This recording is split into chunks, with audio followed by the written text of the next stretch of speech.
Hello there, and welcome to this, which is a live stream. It's a makeup tutorial, and it's just showing what I do as a part of my makeup regime, because this head looks like a guy's head, and it is at the moment. Obviously, I'm I'm no hormones or anything yet, so the best I can do until, it's going to take about 2 years just to get hormones in my hands, and then it's going to take another year for my skin to get softer and other sorts of changes. But so for now, I have to do the best I can with a guy's head. And I look at this face, and this kind of hits my gender dysphoria. So, I tend not to look at myself too much, but this is the only time that I tend to, for any given time, when I put my makeup on. So what I'm going to do is I'm going to go through the stages that I take to make myself look, female. I'll show you the things that I use, the tools that I use, and maybe if you're trans, this will help you. So I posted this on Twitter as well as a couple of Discords, trans Discords. So like I say, hopefully this will help you. And not only that, if you're a woman and you're not terribly good with makeup, maybe this will help you as well. So we'll see. So what do I do? So I've had a close shave, and one of the problems I face is that I can't just go out as I am. I can't just chuck a wig on, because you can see my hair is quite thin here. So I have to wear a wig these days. There are medications that can help it grow, but I don't have any of those. I do have something that will stop it from going away. So try and stop me from losing more while I wait. Because once I get hormones, from what I understand, it will help make it grow again, I hope. So you can see that I've got quite a big blue shadow over what would be a moustache, and that's a really close shave. And I've also got a little bit of razor rash on my neck as well. So I'm going to show you how I do it. So here we go. So the first thing I'm going to do is there are some things that you put on first. So I've got these serum things from Elizabeth Arden.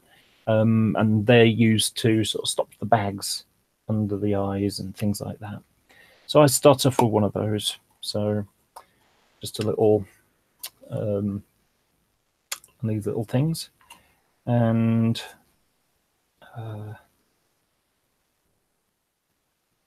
I put it on a pad. I've just got a new one here.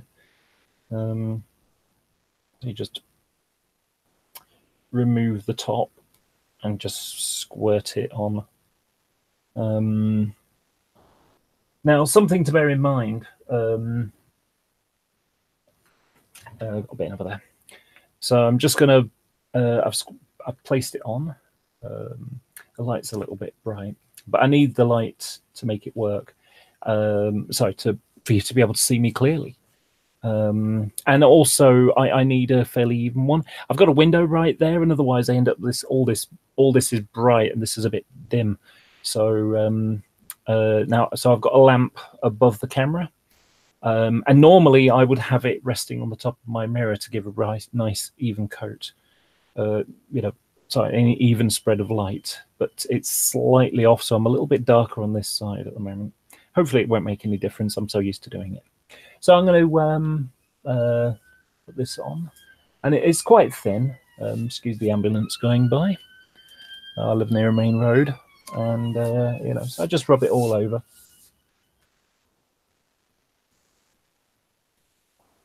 Hey, Blue. Hi, Churchill. I'd say mainly around my eyes are the best ones, like most important places. So that's that one. And then I'm going to use my moisturizer. This is a dirt cheap one that I bought at a pound shop. Generally, moisturizer is moisturizer.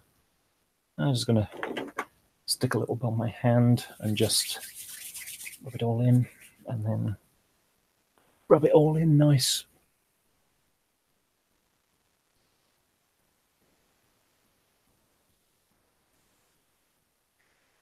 You know, and one of the comical things about all these serums and creams and things like that, when the skin care stuff. So I'd go to Boots, and they would, you know, they give out these samples, and every single one of them is like, put this on before your moisturizer.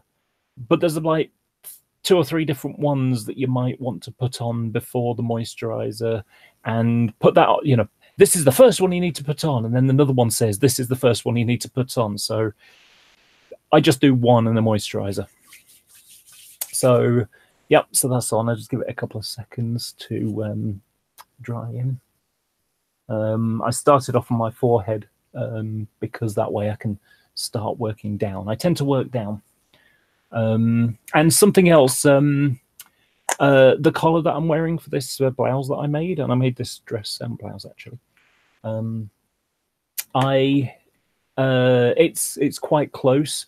Normally, I would put all this stuff on without my clothes on, so I'd still be in a towel or something a bit wider neckline, so that I can, you know, paint up, you know, like behind the collar, under the collar, because I don't want to end up with a line and, like, you know, I end up moving like this and you just see this little streak there. So I'm gonna end up going like to the collar, but not under it. Oh, sorry, I'm going to go under it, but it's not my best way to do it because otherwise you end up with like marks on the edge, and I prefer not to do that. Okay, so now this is on. I've got to do my primer. So primer is it's like when you're painting a fence or something like that. You spray it on, and it gives the paint something to grip to. So this was a CY01. It's really cheap, but it works. And I just stick it on another pad, and it's fairly thick. You can just about see it's a big splodge. And so what I do is I pinch it in half and then just sort of twist it around like this to make it spread a little bit. And then I put it on here. Most important place to get it is here, because that's one of the bits that's thinnest. And what it does is, as well as giving the makeup, the foundation, something to grip to, it also smooths out any, you know, little pits and things like that. So it's a smoothing agent. That squelched a bit. Hi, Rob. So also I do my nose, because my nose is one of those places where the foundation just doesn't want to grip to very well.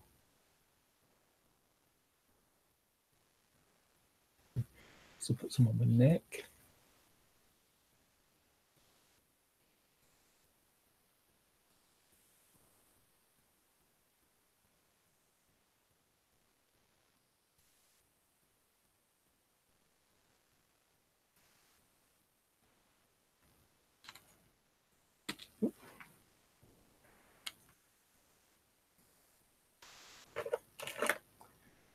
So, and I'm just gonna rub it in, and it feels so smooth. It really does. It softens around, good around the eyes here, gets rid of the crow's feet, the laughter lines. So, is that okay? So that's done. Okay, so the next thing I've got is a color corrector, and a color corrector does exactly what it says, but I have this blue shadow over my lip and a little below. So I need something to disguise it. If I put my foundation on the top, I'm going to end up with a blue shadow underneath the foundation. You'll just be able to glimpse it through it. Whereas using this, and this is like a dark pink, it's like a dark peach. If you compare it to the foundation, which is much paler by comparison. So yeah, this is a L'Oreal one, but sadly, they've stopped making it now. But it's quite thick, and I don't use much of it, so it should last me probably another year. I bought it in August, and I barely used it. So I've just got a sponge, and I just stick a bit on the end, and I stick it on like this, and you can see it's quite dark. And the comical thing is, I end up looking like Homer Simpson. Have you ever seen a picture of Homer Simpson? He's always got this brown finger on his face.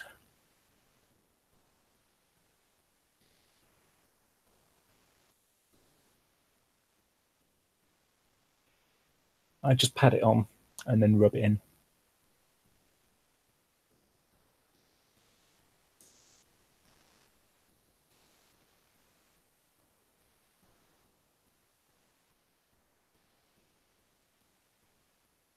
Okay, so that's that. So I just leave it for a couple of minutes while I work the foundation down. So now another ambulance. So now I've got my foundation, and this is my most expensive tool.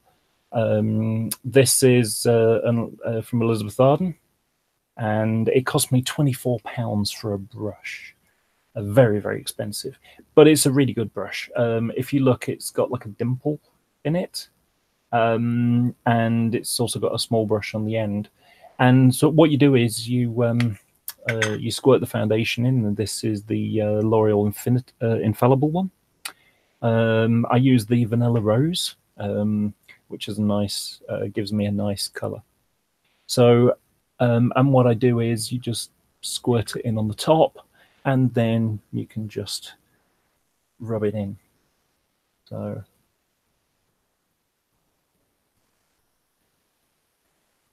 stick it on top.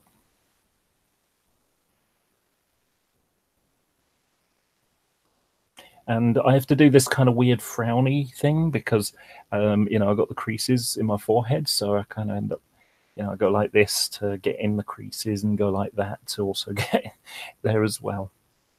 So I'll work down the side.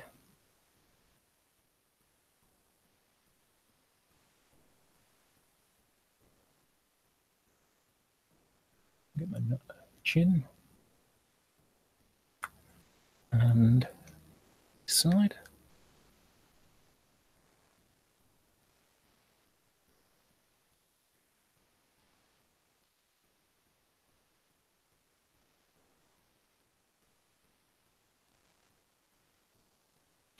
Then flipping it around, I'm going to put some on the end, and I'm going to get in the middle between my brows. I'm going to go across the top, right on the edge of my eyebrows. Eventually, I'm going to need to use a tint for my eyebrows because I'm getting old, and on my eyelid. So as I get old, I'll get grey, and that means that I'll have to tint them. So I go close to the eye, but not too much, too close. Otherwise, it can make your eyes water. I just paint in, and also the dimples in my nose. And then on the bridge. I'm going to go on the other side.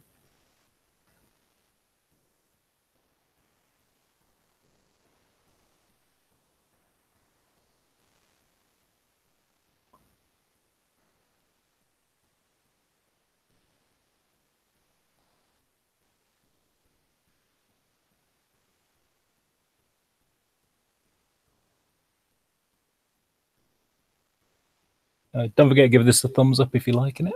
That'd be nice.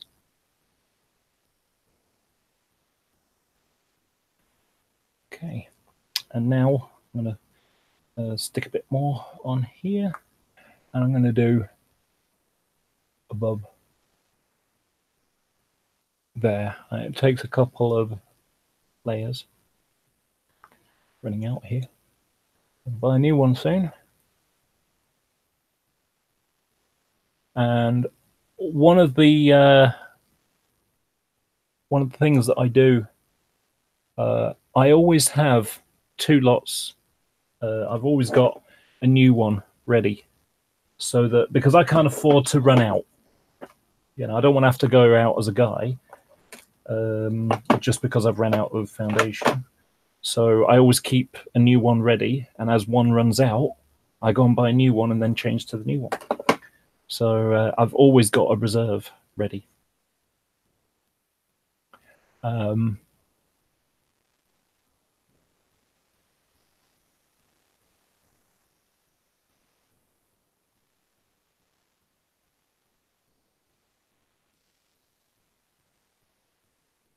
Eventually, I want to get some laser hair removal, and that will solve the problem of having to shave all the time.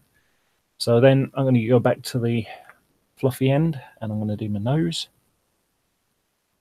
and also under my nose. And unfortunately, I'm a little bit like Grandnigger Zek. I've got loads of hairs up my nose. I have to keep plucking them all the time. It hurts like crazy. Pour it again. Takes 2 coats.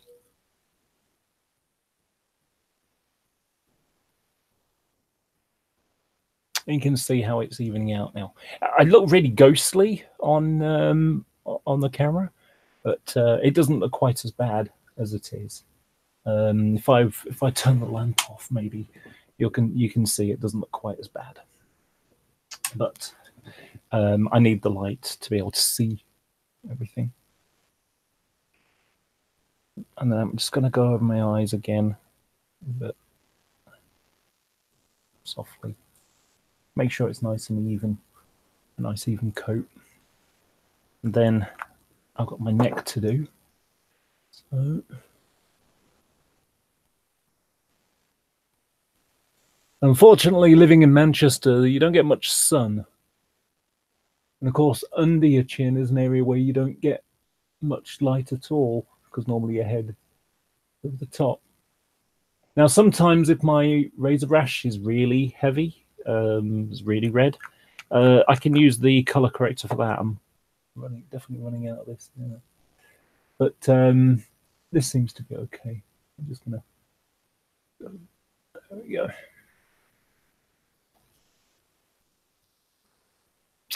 Okay, so that's on. You can see the brown bits on it now. Going to put them in the wash anyway. So, foundation's on. So, the foundation, you can kind of see I'm a little bit glossy. So, I've got a big fan, and this is L'Oreal one again. This is a powder. It's actually split into 2 halves, so you've actually got a pad underneath, but the pad's okay, but I prefer the fan. It's kind of quicker, but also and I load it up, and I can just brush over everything.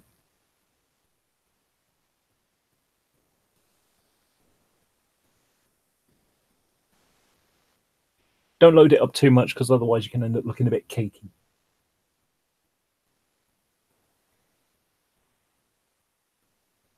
This fan, I think it was like £3 on eBay from China. It took a month to get here, but you know, it's adequate.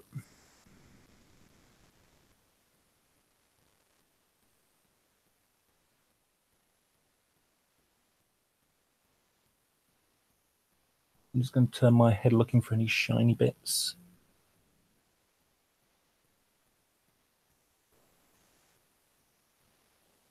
So it's quite matte now.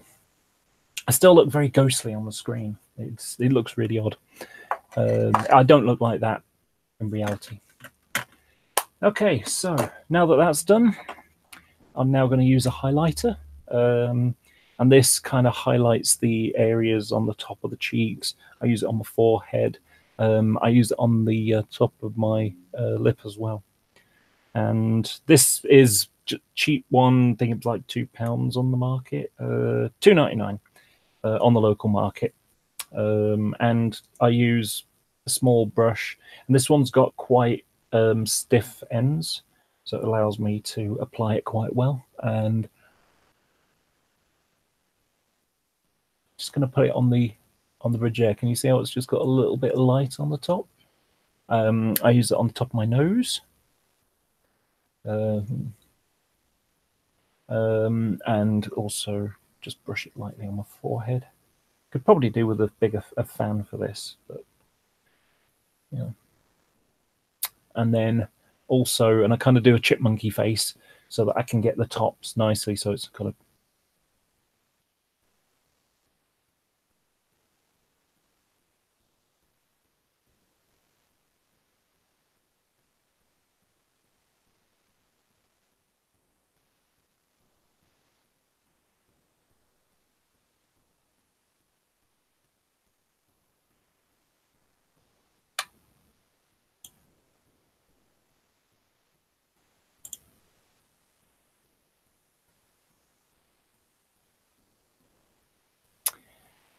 so.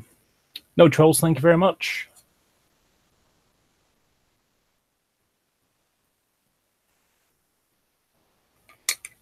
Okay, so it's like I say, it's just giving a bit of highlight on the edges there. So now I move to my blush, and this just puts some color in the cheeks. There are different kinds, but this is one I like. Again, this is a very cheap one. I think I bought it from China on eBay. And I quite like this peachy shade. It works out quite nice. So it depends on the look I'm going for. But today I'm going to go for the peachy one. It's my favorite. And again, I use the sort of chipmunky face. So, you know, and I'm sort of going like an arc, sort of aiming for like the side, top of my ear, the sideburns. I'm just going to put it here. And then I just rub the edges to soften it up a little bit, so it doesn't look too bold on there. And then I just use the corner and just brush it down a little bit. Most of this is hidden by my hair, but you know, it just gives me a warm, healthy glow. I'm going to do the same again.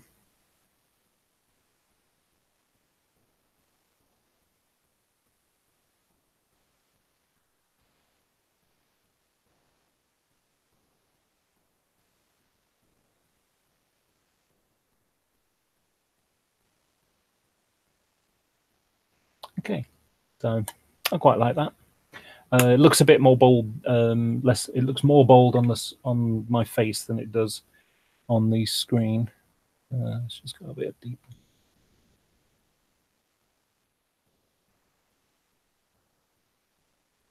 Okay,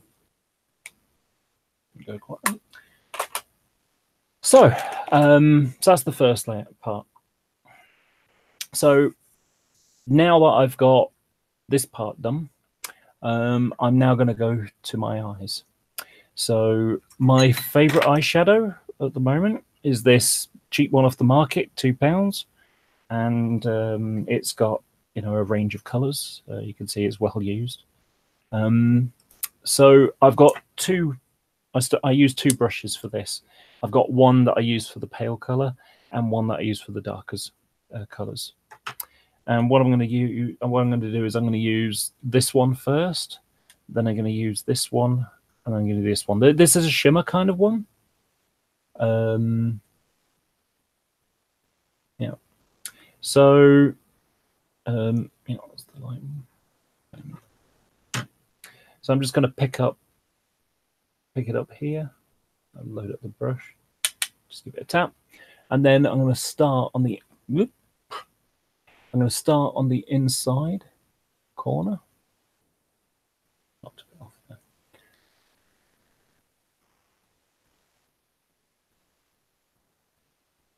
Let me just flip my mirror over so it's a magnifying side.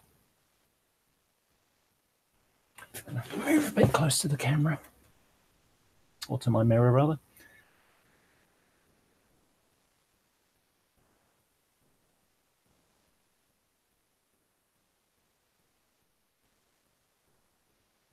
There. And then I also do just below the eyebrow, and I brush down.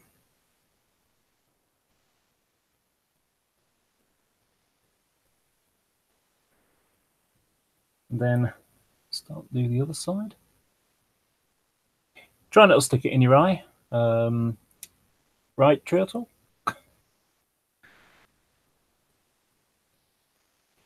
And I'll work about 3/4 of the way across.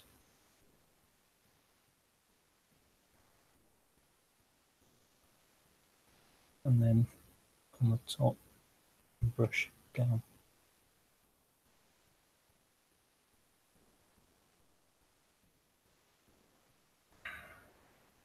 Put that brush away. And then I'm going for the middle gold here. Actually, no, I'm not. I'm going to go for this medium one here. Just going to pick some up. And what I do is I start in this corner and I work my way across.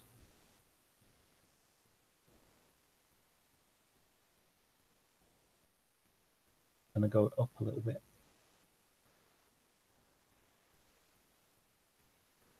What happens is, by starting on the outside and working in, it blends really nicely. So the pigment of the light color will blend with the darker color.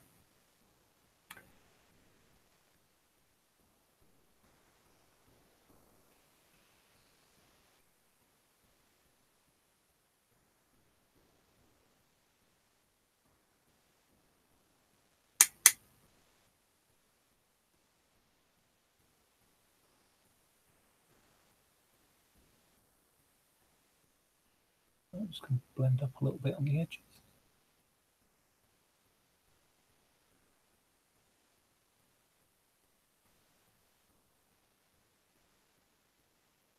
Then I'm also going to go underneath a little bit.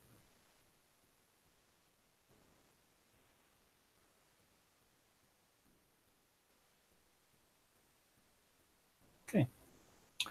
And then finally, I'm going for the dark color on the end here. This one. And this one, I go right in, just pinch the corner bits there. So it's really dark on the edges, just go down a little bit. There we go. And then again.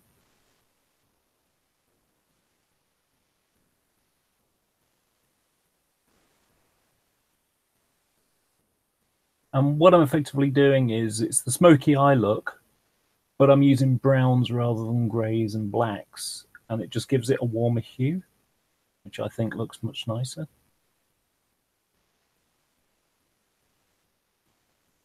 Okay, so that's that.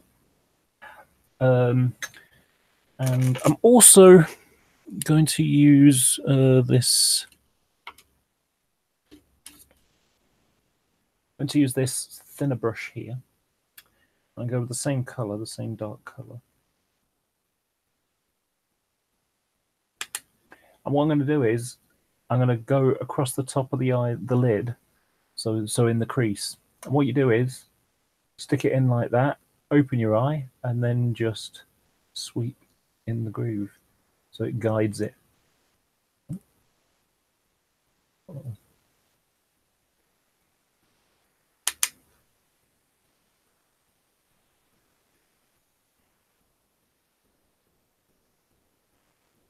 There you go, see? So it's now got a sort of C crescent over the top of my eye.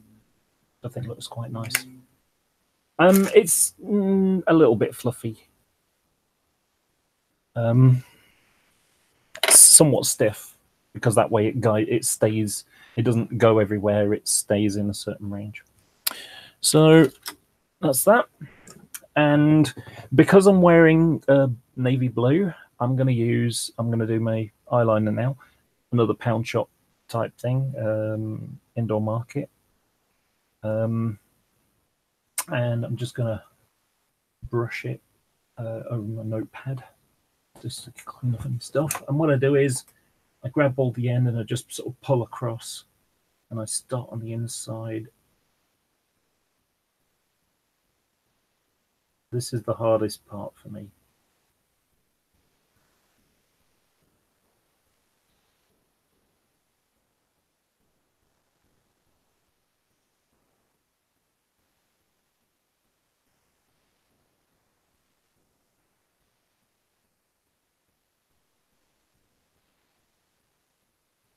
I just go out slightly toward the end, and then I just go underneath in the corner, like that. And then same again. Let's just get another white.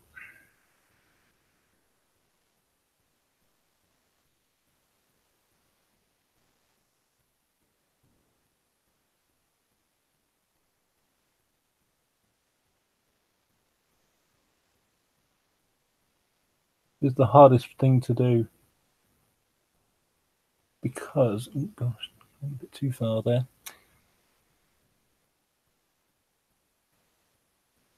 It's the hardest thing to do because your eye naturally wants to blink.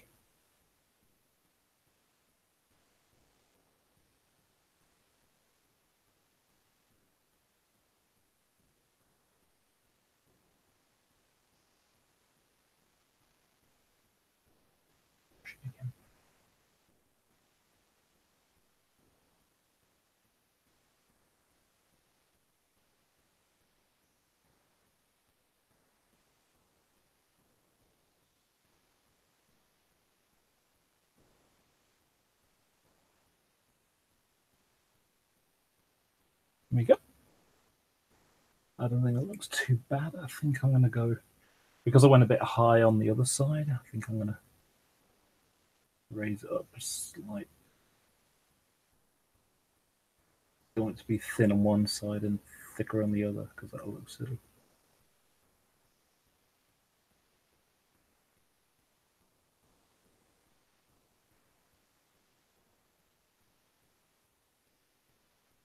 There we go.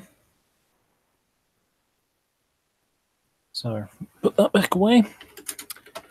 You'd be amazed. I kind of spent a lot of time buying, a lot of the time, just cheap brushes, but I have a lot of brushes. Loads of different eyeliner pencils all here. Some are pens, some are pencils. Okay, so next I've got mascara. This is the ambulance going by again. This is number 7. One. This is the, gosh, that's a loud ambulance. So this is the number 7, and it's a waterproof one. I discovered to my disappointment.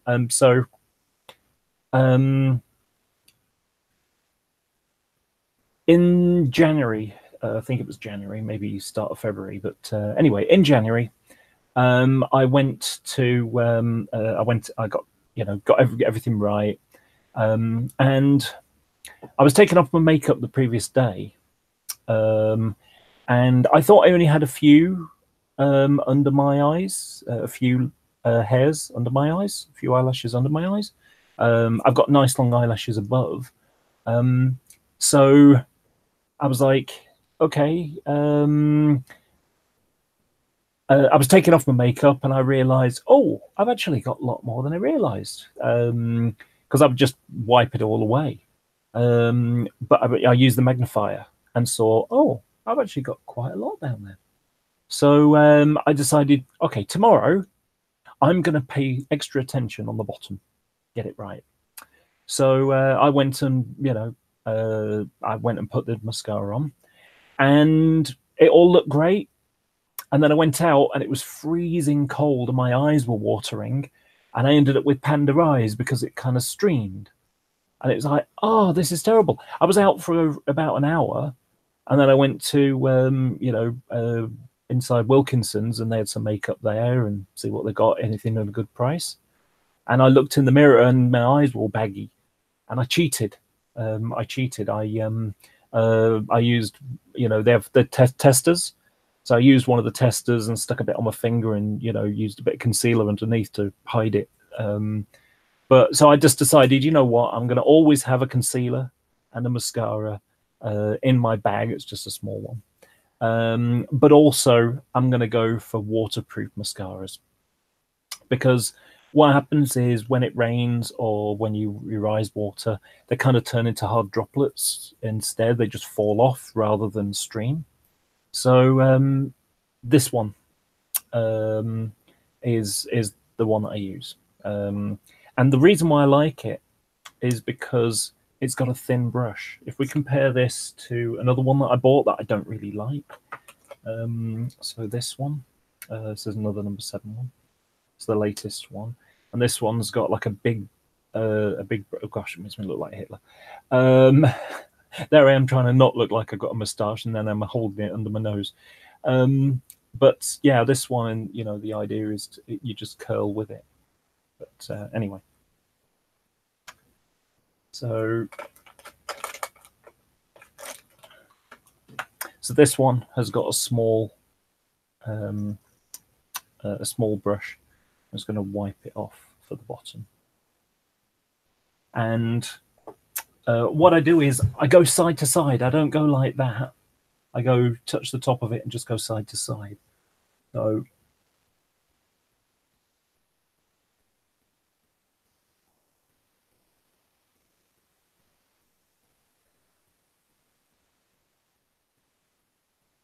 there we go. And then same for the other side.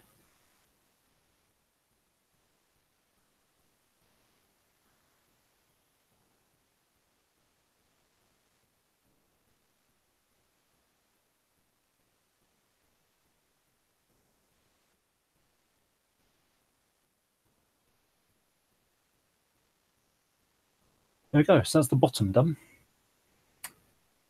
Just going to give it another coat. Give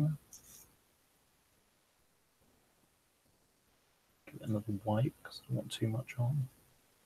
And then I'm going to go for the top. And what I do is I raise my head back, and I'm just going to go on the top, and I'm just going to curl.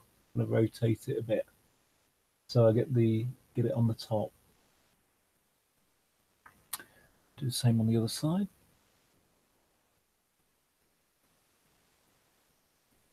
I always get watery eyes now.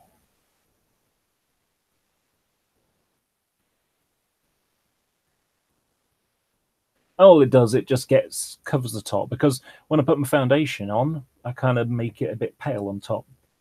And so now I'm going to go underneath, and what I do is I go like that, and I blink. I slowly blink.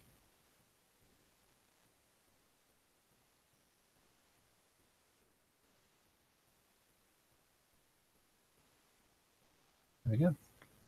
And then on the other side.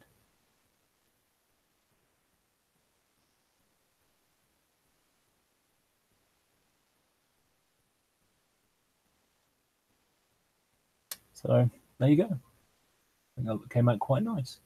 That one on the right looks really thick. It's not as thick as it looks. I think it clustered together a little bit.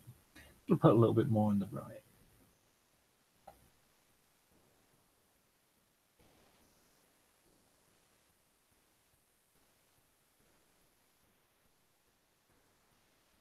There we go.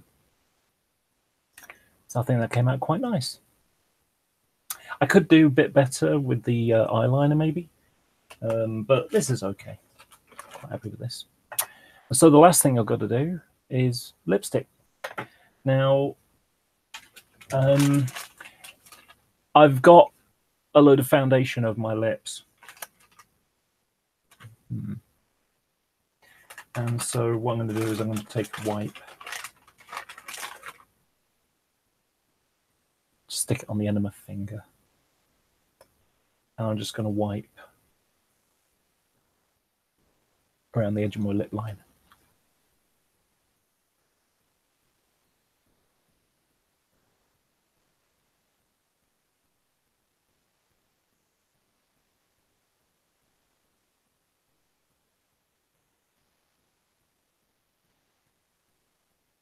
So I just fold it back up and stick it back in. I'll use it later to remove the start of my makeup.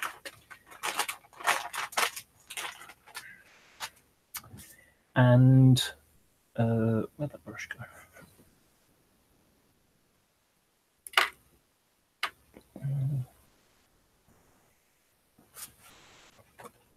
No, that's not it. It's a different paintbrush.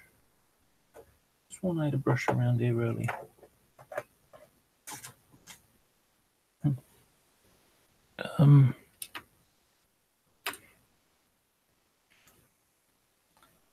Okay, so to put on my lipstick, I'm going to use this, and I'm going to use a quite bright red today, and just going to wipe some on the top. You use it to find the edge.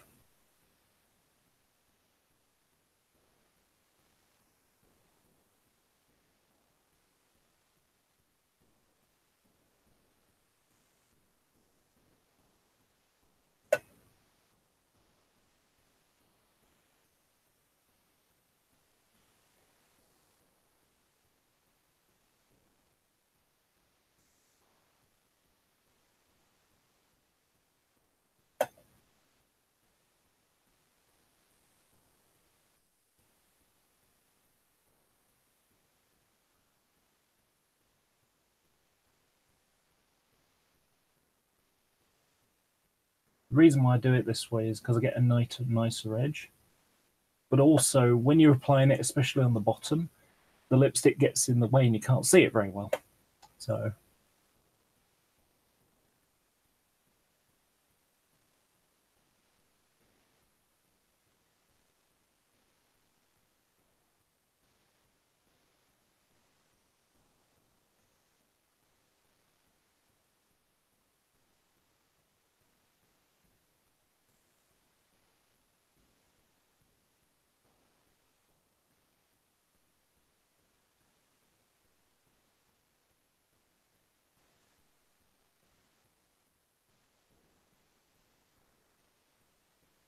I'm using the shadow. You can just see the shadow so I can follow.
Just do a second coat on the edge. Because now that I've found it, it's easier to follow it.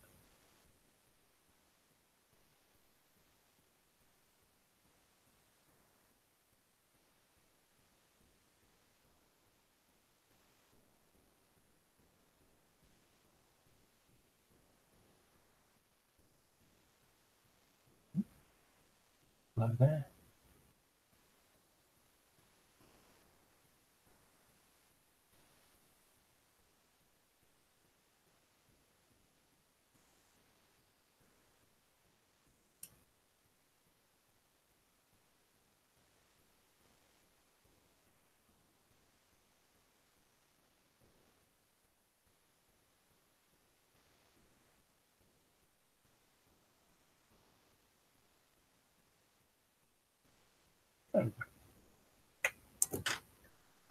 And now I can properly apply it.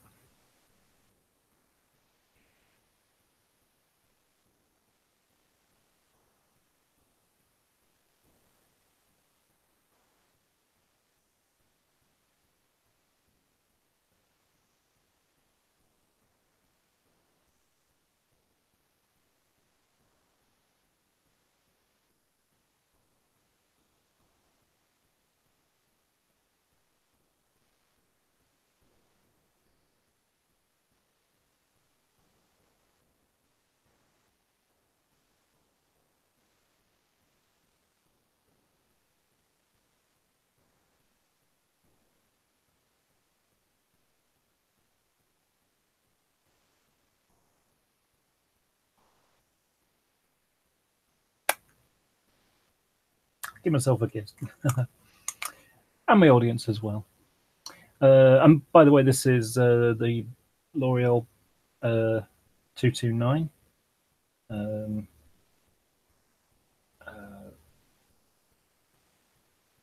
Yeah.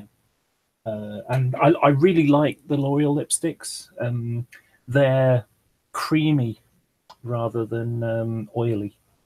And I like them a lot. My favorite one is the 640. That's a nice, it's a nude one, but it's on the darker side.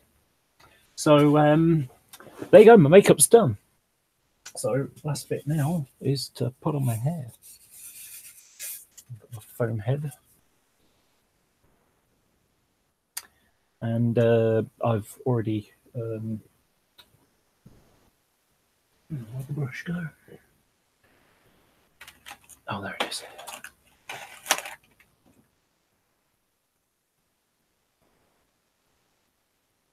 Put out, and like I say, you can see I've got all this thin hair on top. The top. I've got some built-in combs underneath. Tuck them in through my natural hair.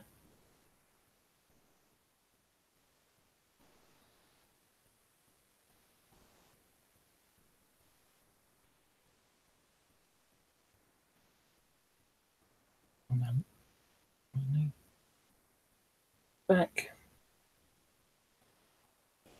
Just put my zit away now. And then brush it right.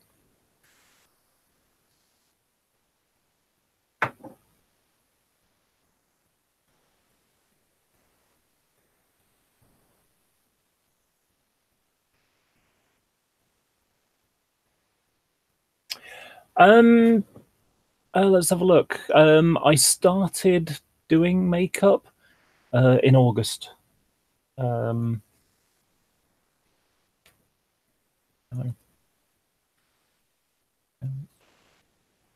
That's pressing the button underneath.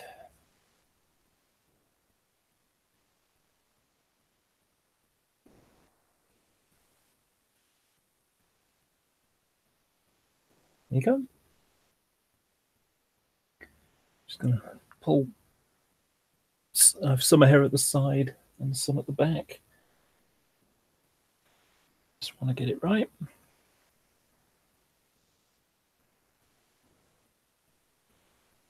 And like I say, it goes nice with the thin brows or thinnish brows. Bushy eyebrows are quite popular at the moment. But a couple of long hairs that are just a bit stray. So there you go. And that's my makeup regime. I think and what I've just done there through this, however long it's been, what does it say? 49 minutes. So during that time, I've come from gender dysphoria, looking at a guy's head, to gender euphoria, looking at this is what I think of myself, my mental space of myself is what I see now. So yeah, I now have the gender euphoria being who I am. You know, I can look at myself in the mirror and have a smile, you know, because I now feel good about myself. Before, you know, I sort of put up with it. but now this, you know, and it's not about the clothes. It's about how I see myself, how I feel about myself, and the future. Of course, you know, I'll end up with you know, hormones, so the skin will be softer, and laser hair removal, so I won't have to shave all the time. Maybe electrolysis, you know. But yeah, I. What do you think? Do you think I look okay? So, yeah, I'm really quite happy now. It makes me feel good. You know, and I've got a nice outfit. It's like a little dress and cardigan and a blouse, and it makes me feel happy. So I'm going to end this this live stream now, and I hope everybody has a happy day. You know, would anybody be interested in taking part in a hangout now? Maybe I'll, you know, maybe I'll just run a hangout. Would anybody be interested in that? I have to wait for a few seconds for it to pop up.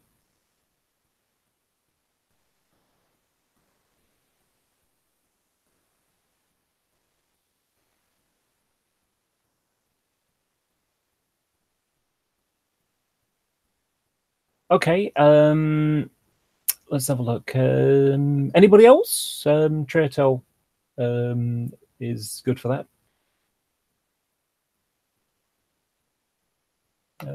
Tell you what, I'm just gonna. I'll send you the link in Skype.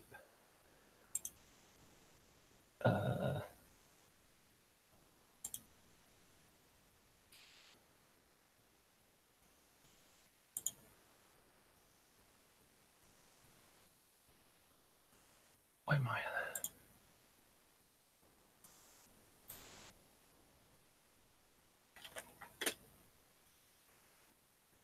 So this is going to go from a tutorial to a hangout about it.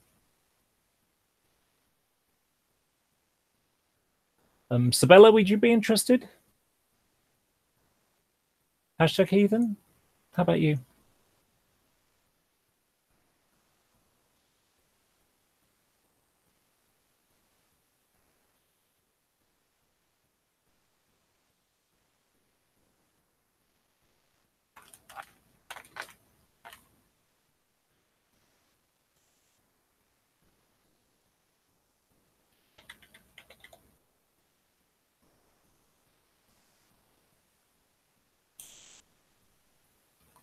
Sabella, I've sent you the link on Discord if you're interested.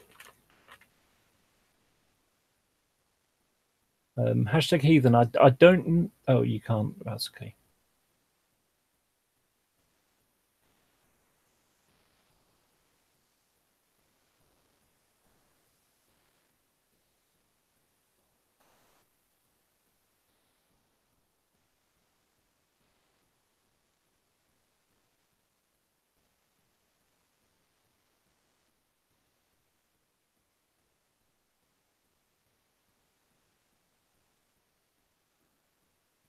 And now I'm just going to turn the lamp off. And you can see, look at the color difference. It warms me up a bit more. Hello. Hello there. How you doing? I'm doing good. I talked with my bestie, and she was like, look, you may only be 15 minutes in the car, but if there's awkward silence, that will all change when we appear all together at the bowling alley. And she's like, if things go bad, we can just ditch the guys. Okay. So I was like, okay, I feel so much better now. Like, she's like, it's only 15 minutes of awkward silence. You're overthinking this. So I love her. So what did you think to the makeup session? That helped a lot. I never thought about blinking when you're doing the mascara instead of moving the wand, because as I'm trying to reposition the wand, that's usually where I stab myself. Right.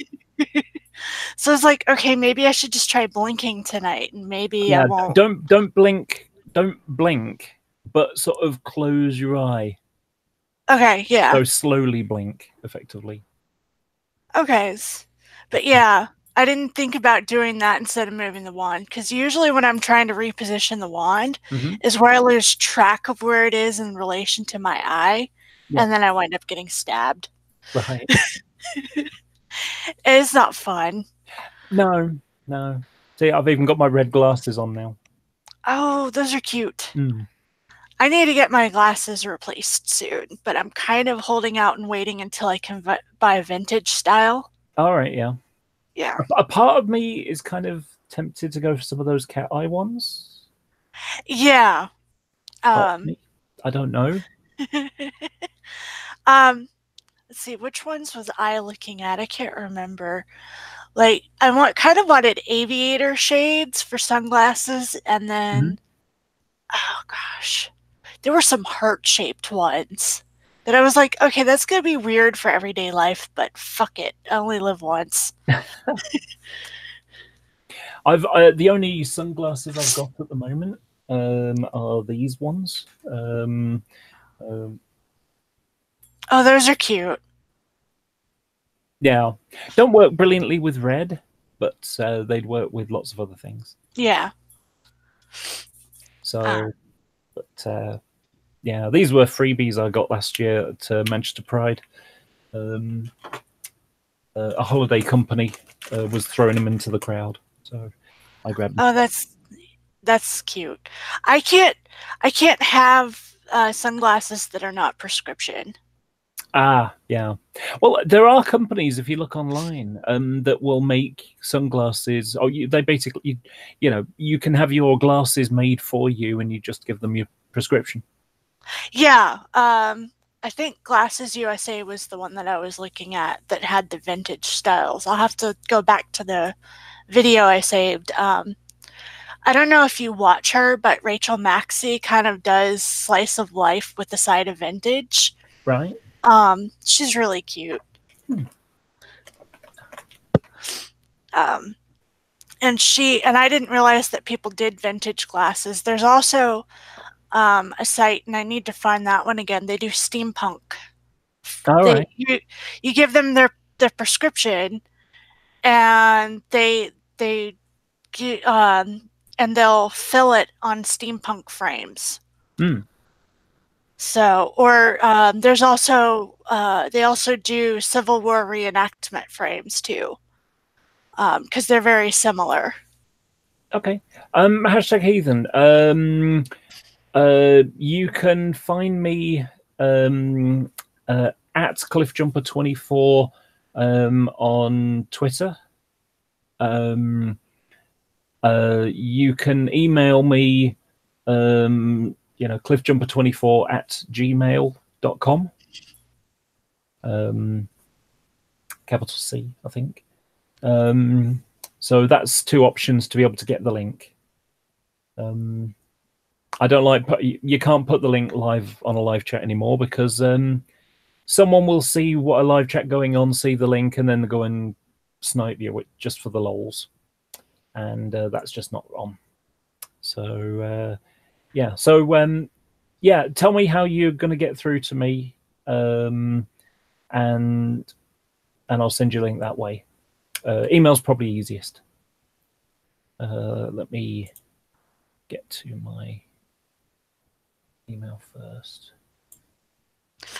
Casey, I would die if I couldn't have tea. That was contraband for me for so many years.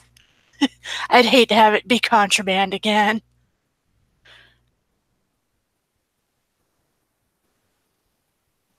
Yep, okay. Send me a message on Twitter. Like I say, it's at CliffJumper4. CliffJumper24. Although I've changed my presence on there, my original username is still there. So I'll follow you and then DM you the link. Yeah, Mormons can't have tea or coffee. I'm allergic to it, so that confused the hell out of Americans. Yeah, I can't say that it doesn't confuse me. Oh, yeah.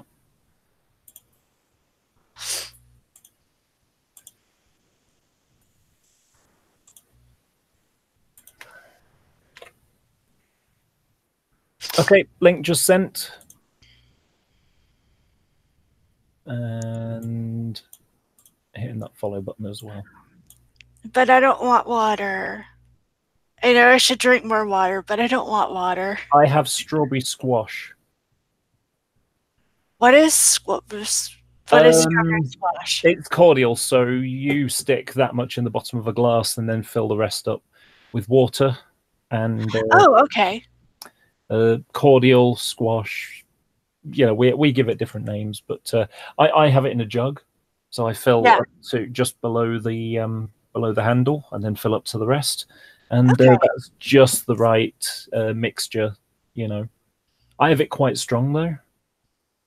Yeah. Do you want to come and join fellow Blue?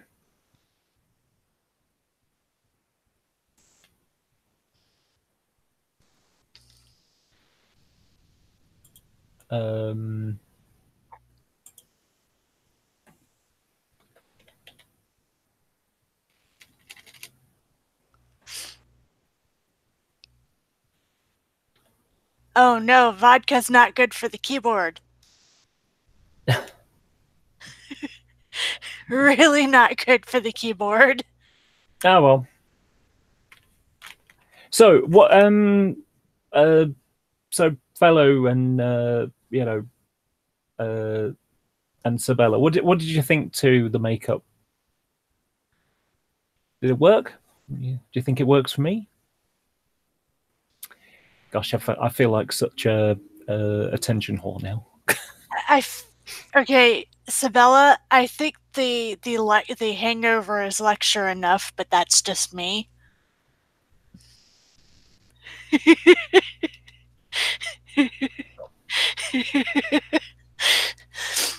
I can understand that.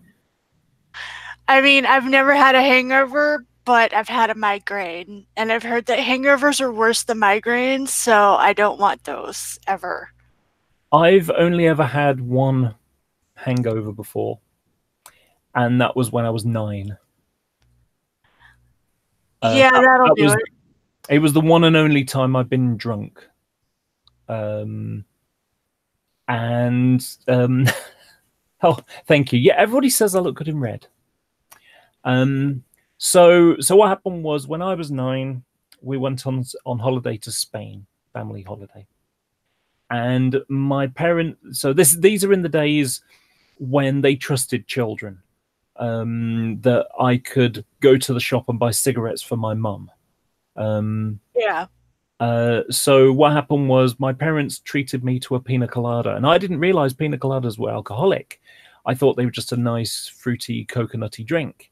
Oh, and so during the evening, it was like you just go to the bar and get another drink. And so during the evening, I went and had another 2. And I don't remember a huge amount. I remember enjoying myself and feeling quite jolly. And my parents guided me to bed. But I remember quite vividly the next morning when I woke up and, I was like a mugwai, as in Gremlins. When, the curtains were open, I'm like, bright light, that hurt. Yeah. And I had a horrible, horrible headache. And my, my parents told me to just stay in bed and, sleep it off. So I didn't get up until a couple of hours later. No breakfast. And, oh gosh, I was so hungry when I woke up. But yeah, I felt awful. And my head basically said, you know what? This whole being drunk thing and that hangover thing, not a lot of fun. So I think I'll not do that anymore. And so I basically, it's not like I'm teetotal or anything. It's not like I don't drink. In fact, here's my normal, this is what I normally drink, bottle of wine. Yeah. I get one a fortnight. So I'm not teetotal or anything. And I'm not judgmental about if someone else wants to get drunk. Well, that's fine. That's cool. But it's not really my thing. And so I I have a rule for myself. When I start to feel it, that's when I stop. So you know, and so as a result, I've got a fairly low tolerance for alcohol. So you know, I mean, the last time I had a can of beer or type stuff, I only got about 3/4 of the way through it before I had to stop because I knew that I was starting to feel it. So it's like, okay, put it down, you know. Yeah. And that's when I go to lemonade or Coke or something like that, a softer drink. So yeah, yeah. Are you coming in? Hashtag Heathen. I sent you the link on Skype on Twitter. So yeah, that's my rule for don't drink too much. Yeah. I don't know if it's just a holdover. I don't drink personally. But when I do resign and finally get that stupid thing through from church, I was like, hey, I'm gonna have proxy drunks. If you want to get drunk on my behalf, go for it. I did have one time that I went a little bit nuts, and that was in February when I drank an entire bottle of wine in one night. Oh wow! No, it doesn't work like that. And I'm just like, sorry. Okay. Oh, sure. Sorry. No, that's my fiance. Sorry. Hi. I've never met the fiance. I've heard about it. Say hi. Hi. I was like, that's not Casey. That must be the fiance. Yep. Well, thanks for joining. Did you enjoy my little tutorial? I did. Yeah, I was late coming in, so like I just joined when you were putting on mascara, but yes, it looks amazing. Thank you. Like I say, I really like the brown eyeshadow. I think it works quite nicely for me. Yes, it looks very good. I think I could have done better with the eyeliner. Maybe I should have gone for a black one. But I'm wearing blue, so I thought I would go with that. And I've got a blue eyeliner pen. Where is it? Is it that one, or is that the purple? That's the purple. I've got. I've heard of different colors like that in like eyeliner pens. Yeah, I have a purple eyeliner pen that I have saved up for when I do my ace awareness outfit. So, oh, cool! Just 3/4 of the way done.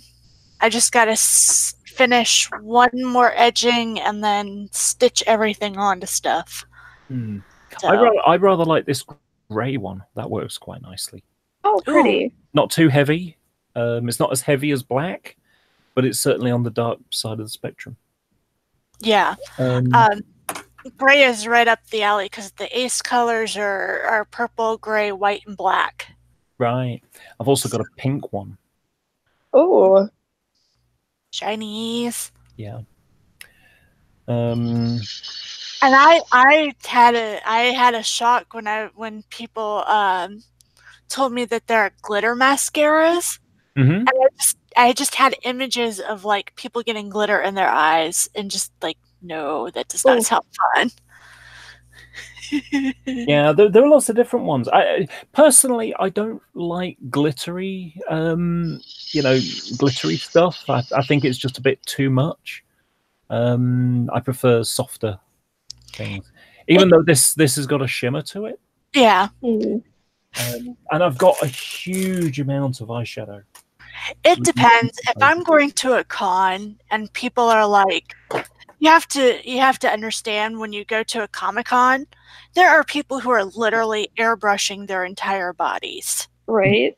So it's like, if I want to play with makeup and do something wild and outrageous that I couldn't normally get away with, I will throw glitter on my face. But I don't do that. I don't do that outside of a convention. So I've got a number of eyeshadows. So I've got this one, which is browns. Oh, that's gorgeous.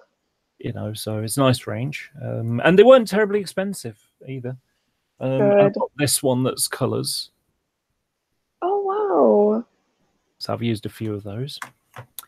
And then I've got this one that I bought on a whim, which is some, pale.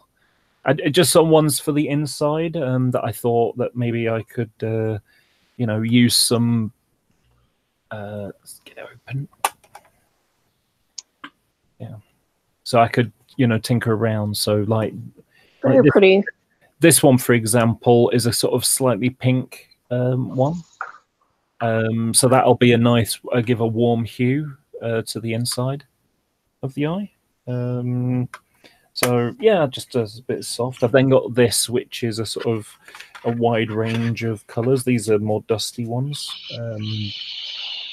That's good range of colors. Oh yeah, that's kind of like the one that I have. Only they're like super tiny.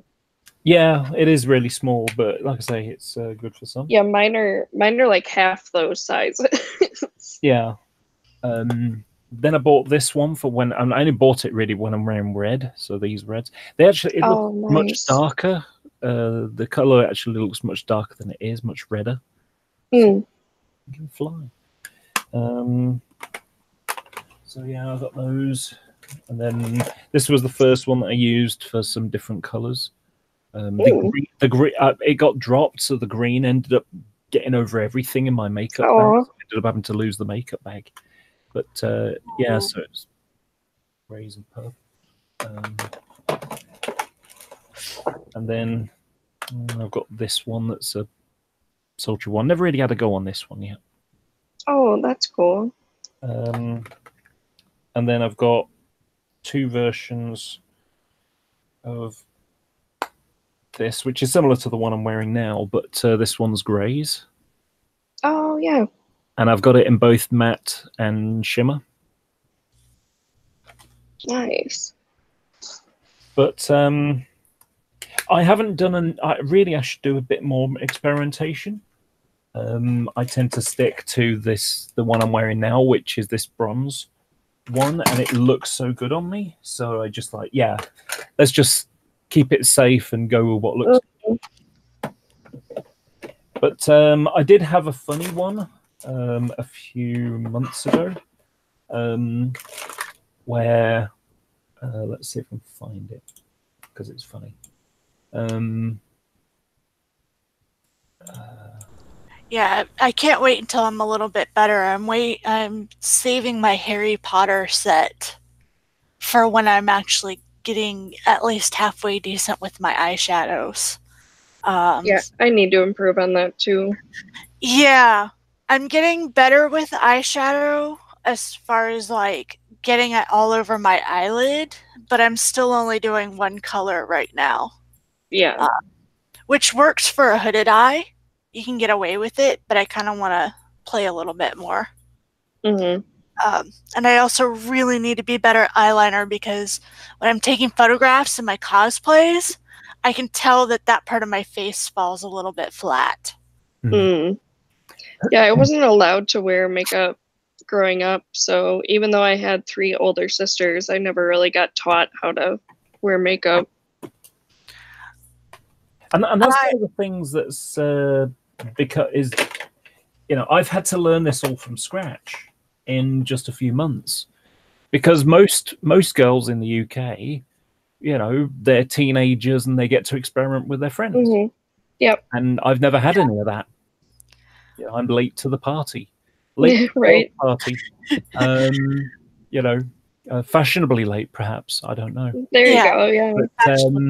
But, anyway, so I had a little bit of an experimentation thing going on a few months ago. Actually, let me find a reference point to it first. Actually. Yeah, I was telling Laura last night. I was like in high school. I didn't bother with makeup because that meant I got to sleep in more. I took as many shortcuts as I could to sleep in, so that I could roll out of bed 10 minutes before time to leave, and then be ready to go. Oh wow.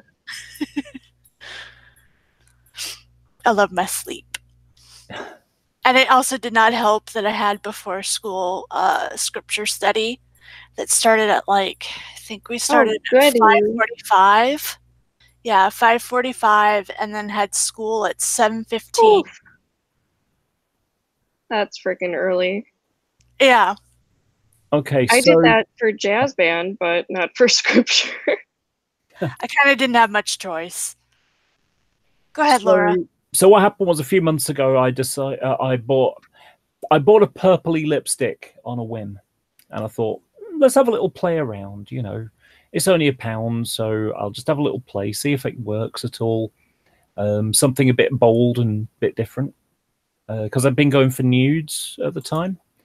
And so, you know, I bought this purple lipstick, and I thought that I would, you know, have a little play with some of the purples in that colored eyeshadow one.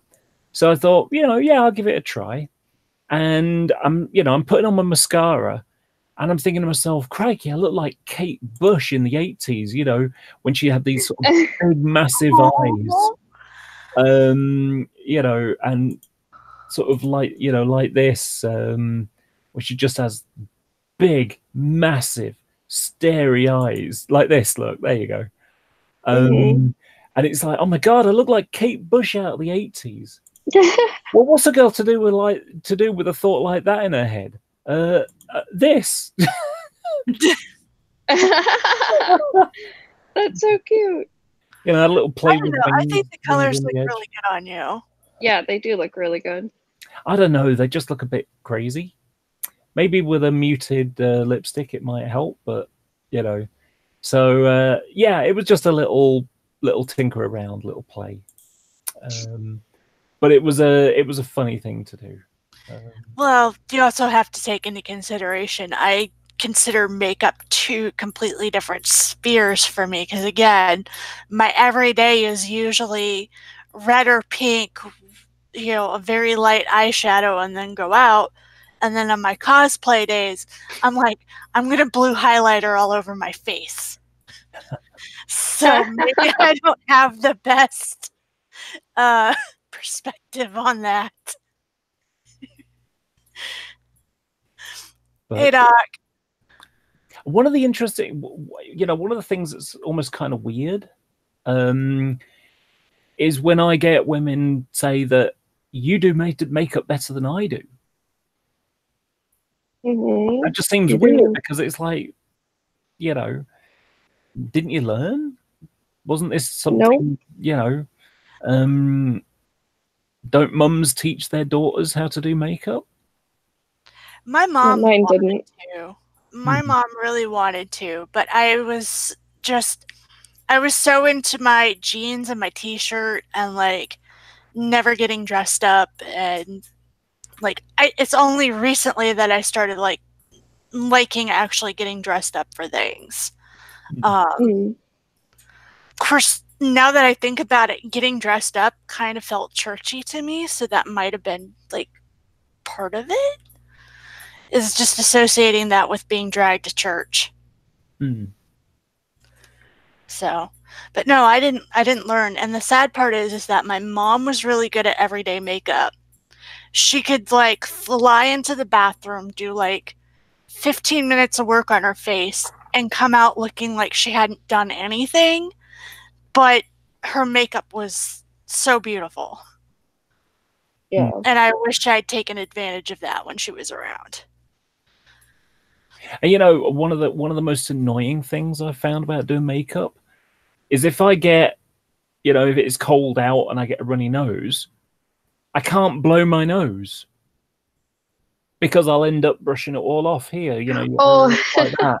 You know, so you end up running out. So, you know, you either got to take something and top it up all the time, or you've got to sort of do something like this, roll it up and just stick it up your nose to block anything. I've not had that problem, but yeah, you live in Florida. It doesn't get cold. Well, actually, it does sometimes. Yeah, but cold in Florida isn't like define cold. Yeah, yeah, that is true.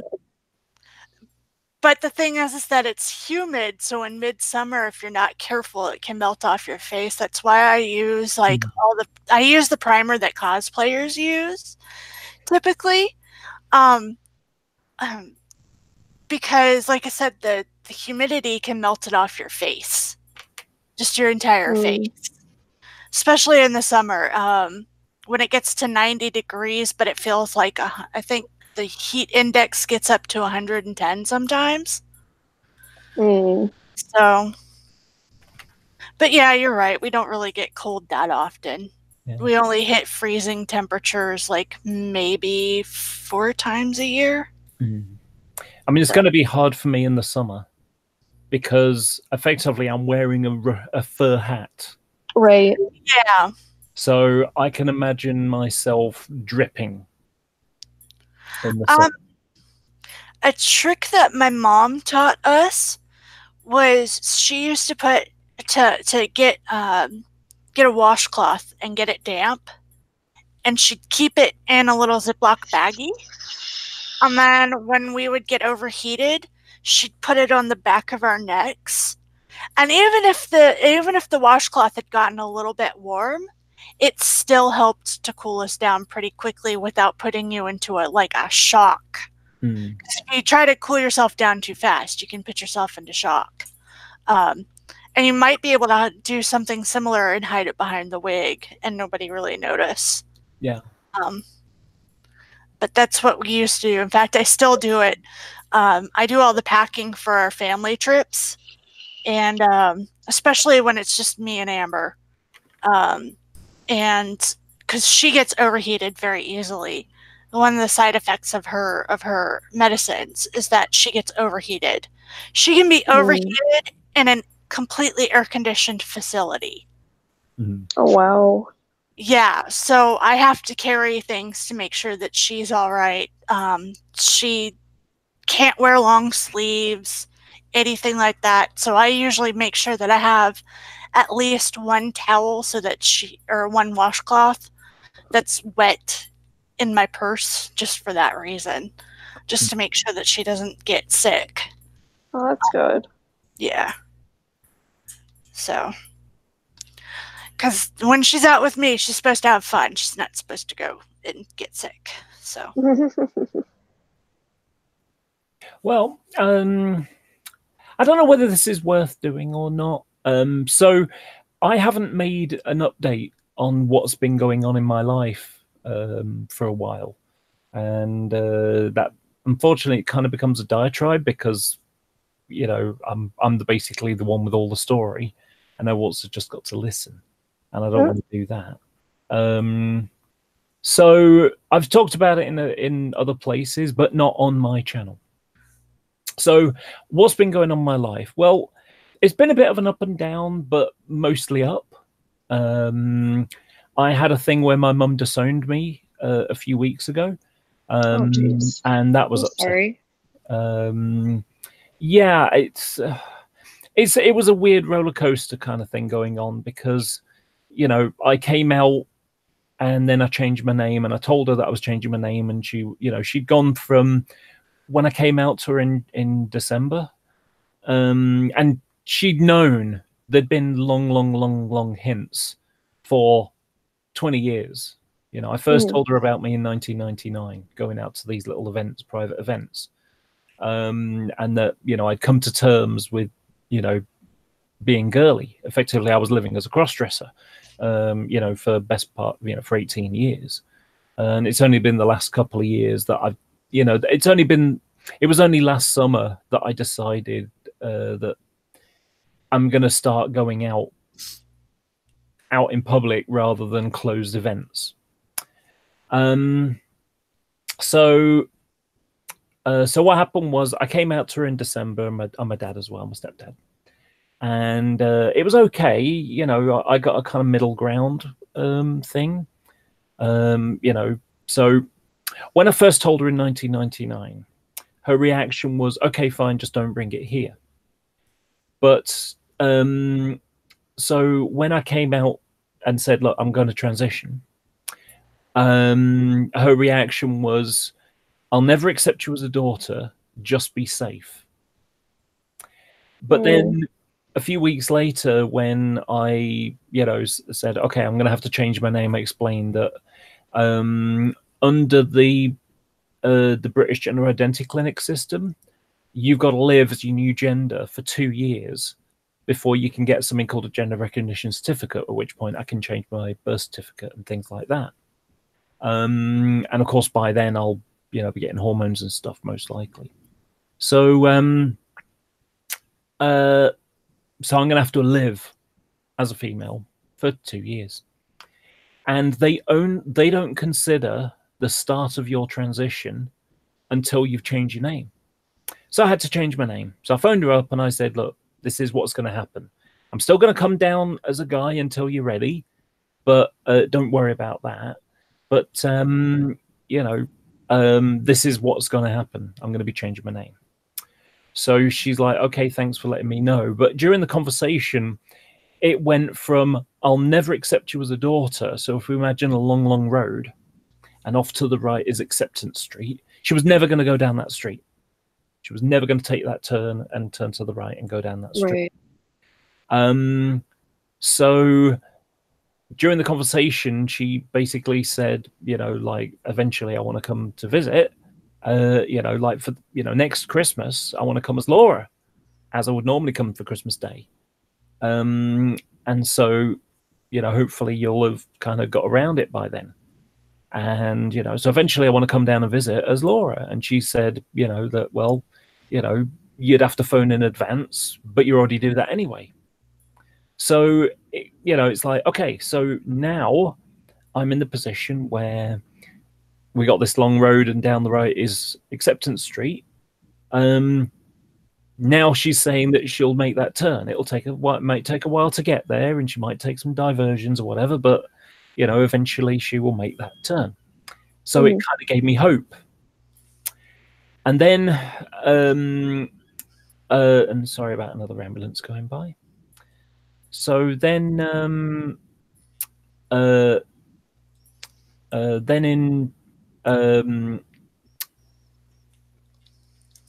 in February, so the 13th of February is a birthday. And I tried phoning up on her birthday, and I had a present for her and everything, but there was no answer. So I phoned them on the 14th, and I told her that. So I said, like, I've got a birthday present for you. Can I come down and drop it off, maybe Saturday? And she said, I'd sooner you don't. And I said, why not? And she said, because I don't want you turning up as Laura. And I said, and she struggled to even say the name. And I said, well, I won't do. I told you, when I came out, when I said, I said, I'll come as a guy until you're ready. And and then she kind of went on this, I dumped it on her a week before Christmas. It was 10 days before. But not only that, I was left in a kind of rock and a hard place situation, because my original intention was to come out in the spring or summer to tell her, once I'd kind of got into it and, was starting to develop and, that kind of thing. But I decided that it would be better to tell her before Christmas so that she could have a last Christmas with a son, because, and also that, at least she can relish it then. She can remember it as something specific. And it was a little bit frosty, to be honest, but, and then, but I also thought to myself, if I come out in the spring and summer and I tell her that I made, I went to the doctors in December, in the middle of December, she would have been, well, why didn't you tell me, back then? Right. So no matter what I did, I was guilty of something, effectively. I was bad for doing it in one way or another. And I just picked the best of two choices, really. So, and also she kind of blamed me for her stress. She said that I've got high blood pressure because of this. And it's like, and of course I'm thinking to myself, you've had angina for 10 years, over 10 years. Pretty sure that might have something to do with it. Right. And she just wanted to make all these excuses why she couldn't deal with it. And, she said, like, oh, I don't like it. And afterwards I thought to myself, well, I don't like the fact that she smokes, and that one of these days, you know, she's going to end up getting cancer or getting really ill, and you know, all that kind of stuff because she's been smoking all her life. I don't Well, like and the the fact that smoking has caused her angina, probably. yeah, I don't like the fact that when I go to visit and she's puffing away, and I end up coming home and I take my clothes off and I can smell the cigarettes in my clothes and in my hair. You know, I don't like that. But, you know, you take the rough with the smooth. I love her for who she is, including the bad bits, you know. Right. And, you know, she's the kind of person, she's a really negative thinker. And so, you know, it's like, I mean, if she gets a lump, she's got cancer. And then she frets and worries about it, you know, until she gets the all clear, at which point she's pleasantly surprised. So, you know, and she just, you know, I wonder if she would ever stop smoking, even if she got cancer. You know, you got lung cancer. Oh, well, looks like I'm going to die anyway. I might as well puff the last few days away. Yep. That thing. Yeah. You know. My mom didn't. She had COPD and she could barely breathe and she was still smoking. So. Yeah. So when I came out to her in December, and I went through this when I did my coming out video, when I was 15, I borrowed some of her skirts, and it was noticed, and it was like put them back, and we had this family confrontation. And she said, "Why'd you do it?" And I said, "I don't know." And I didn't know. It was like an instinct. I needed to express myself as a female in the same way as I needed to breathe. And she said, "You must know." And I didn't give an answer. I'm looking at my feet in shame because it was wrong to do and socially wrong to, you know, well, but wrong to borrow her stuff without permission, but also socially wrong, you know. And it's not like I could go to a shop and buy something for myself. That would be more embarrassing. And it was the embedded shame. So, and then she blurted out and she said, "What, do you want to be a girl or something?" And I paused for a second and I said, "No." But in my head, I was thinking, yes, I think, because I was confused. I didn't know, you know, and I'm an autodidact. I tend to teach things. And in the age before the internet, what am I going to do? I'm going to go to the library and say, "Hi, have you got any books about boys who want to be girls?" You know, I didn't have the language. I didn't know the words cross-dresser or transvestite or transgender or any of that stuff, you know, transsexual, you know, I didn't know any of these things.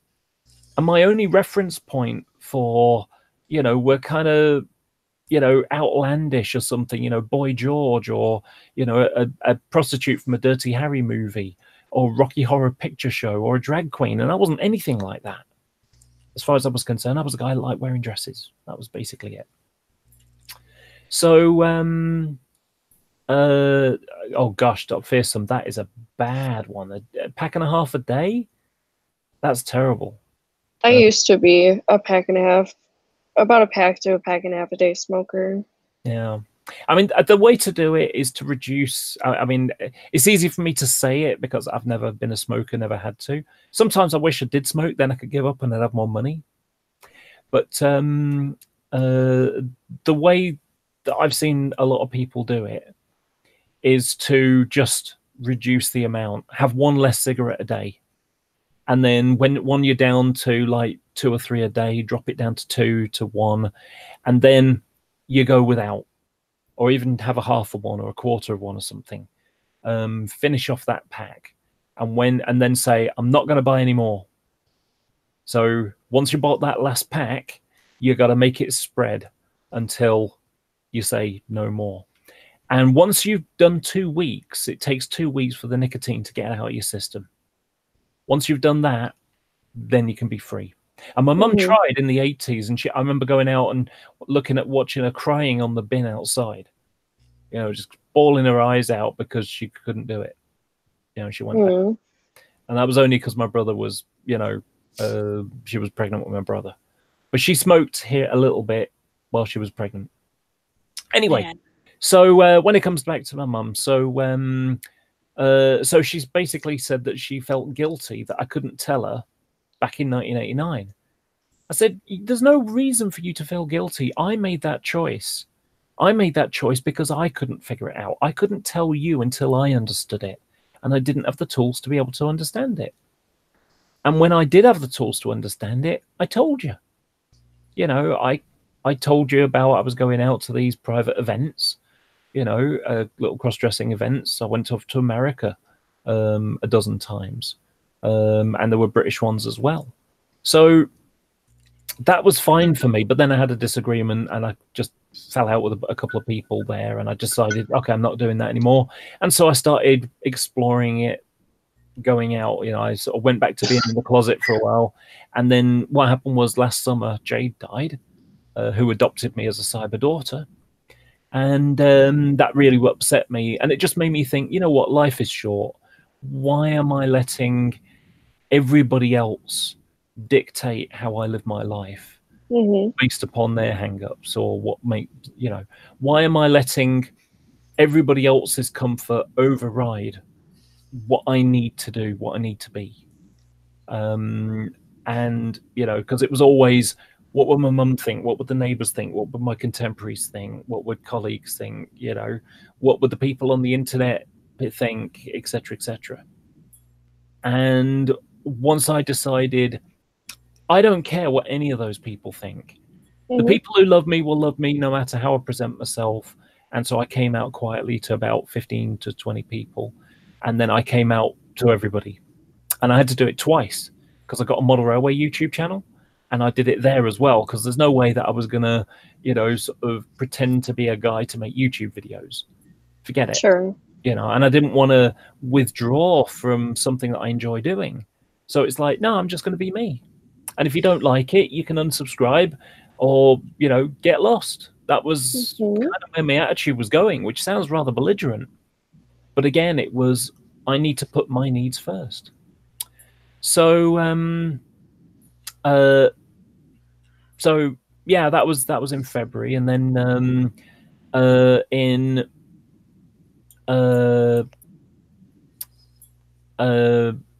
in March, the start of March, I went to the first Model Railway show as Laura, and that went well.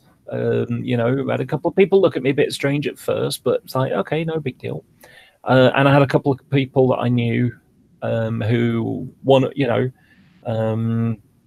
one of them remembered my name because they'd seen, you know, me coming out, and also, and I spoke to someone else who recognized me, who knew me.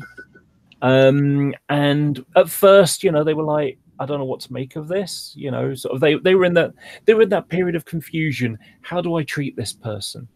Yes, I accept that this is what they're doing now and this is how they're living now, but I don't know how our relationship's going to work with that.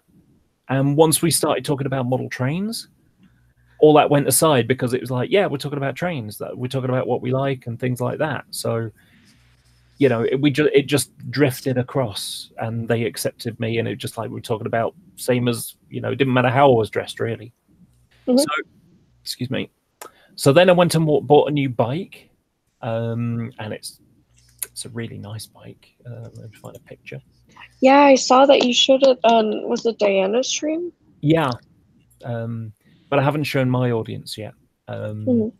So let me just find the pictures. I have to get some water, so if you hear water running, that's me.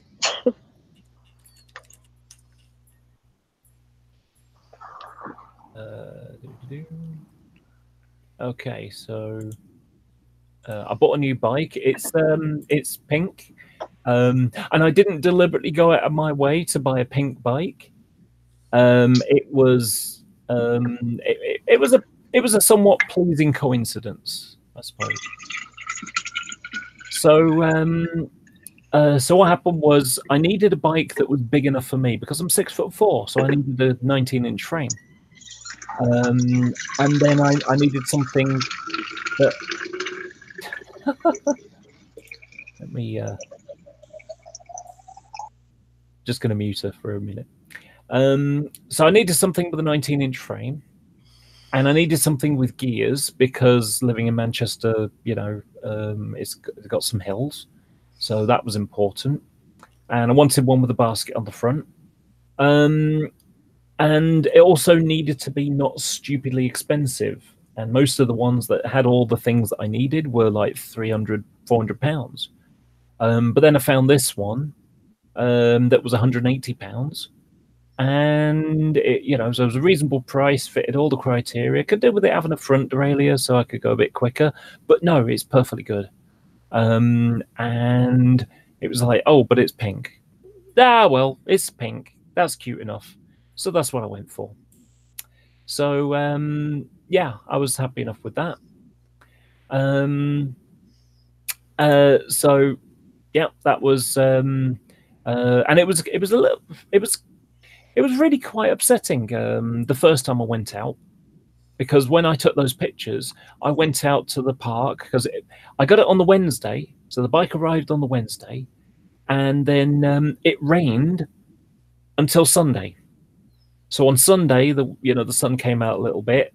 So I went, okay, I'm going to do it now. So I got dressed up and everything, and I put on a pink dress, because I was pink bike, pink dress, So it's like, yep, I'm going to go down with my tripod and my camera and take some photos, say, look, new pink bike. In fact, I even took one of the pictures I took is me showing, sort of like, oh, look, pink bike, pink bike. So yeah, just a silliness, but enjoyable.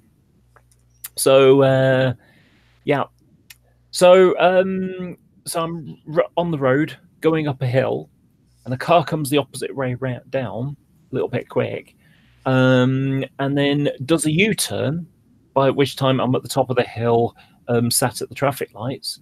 And they start beeping at me, and it's like, what? And they're like, laughing at me, So I gave them the finger. And the nice thing about, nail varnish is that it enables you to give them the finger in much, and it becomes more obvious because I've now got color on the end of my nail. But that's a bit of a cheesy thing to say. But the thing about it is, it kind of upset me. And I had another one on the way home where someone sort of looked at me weird and then decided that they would overtake me so they could get next to me to have a look, a laugh, and a look and a laugh. For no other reason than I was transgendered riding a pink bike on the road. That's bull. Why did they think they have the right to do that? So yeah, that was kind of upsetting. And it's, and I've had a couple more people beep and laugh at me or whatever, out there. And, at first, that first ride, I'm thinking to myself, was this a big mistake getting a pink bike? Am I going to get people laughing and jeering at me every single time I go out? So, and it does draw a bit of attention. So I do get some stares. But one of the things I did was I created a new coping strategy. Being Aspie, I create coping strategies. And as a part of that, so it basically, I created a rough points-based system. So I'm walking down the road and some lady's walking the opposite way. And she looks at me and I smile and she smiles back. So there's a point. I go to, I go to Boots where the makeup counters are. And the staff there, they say, oh, hi, Laura, how you doing? That kind of thing. And, oh, you got your eyeshadow looking nice today or something like that. Well, they're an expert. They're an expert in that field. So there's a couple hundred points there. I get a friend, like one of you or something like that saying, oh, you look lovely. Oh, well, there's like 500 points of gush, So, stuff like that. I went to the bank a few weeks ago, about 3 weeks ago now. And I was dressed up quite smart. And I'd noticed that, never used to happen as a guy before. So what would happen is I would go to, can I put £15 in my account or get £15 out or whatever, a random number. It wasn't like a full round note, 10 or a 20 or something. So, I'd sort of make a request. Put your card in. So I put my card in. Of course, as soon as I put my card in and put my PIN number in, it will show up on their screen. what my name is. And I noticed they'd been calling me Laura. So they were trying to make me feel comfortable, which is lovely. And so I said to her, you know, by the way, I've noticed, you know, you've been calling me Laura when I come in.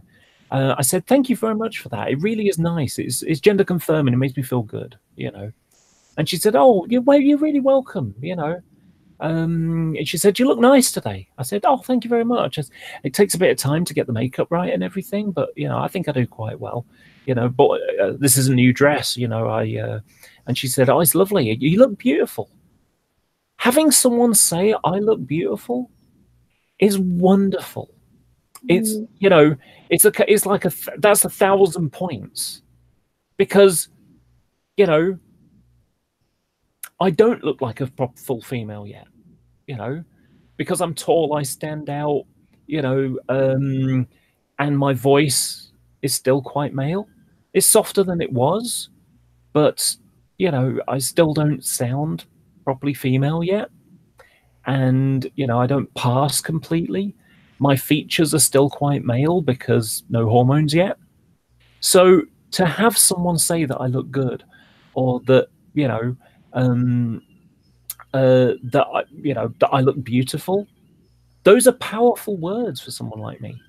And so it makes a big difference to my mental self.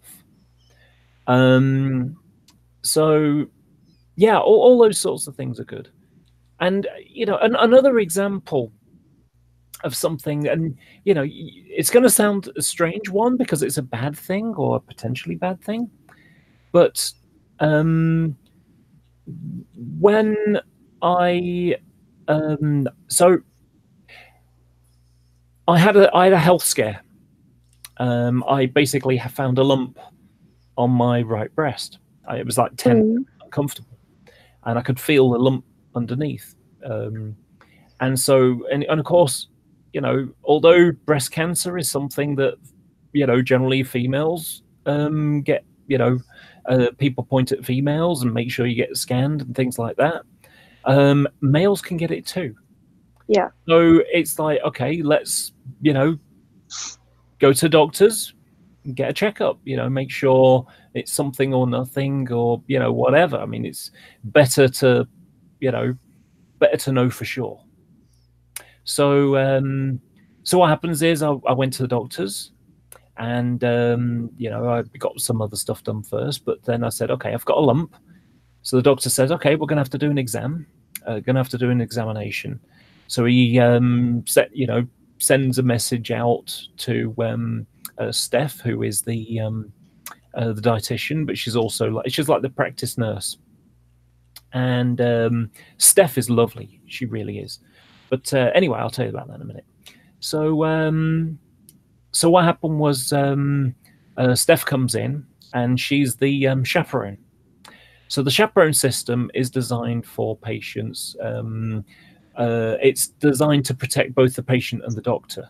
To protect the patient, because there's been a few instances, they're rare, but it happens, of doctors and dentists as well that have used their power, their authority, and they've touched people inappropriately. But also, so it's to protect the patient from that kind of thing, but it's also to protect the doctor in case a patient makes a false allegation, and that's happened too.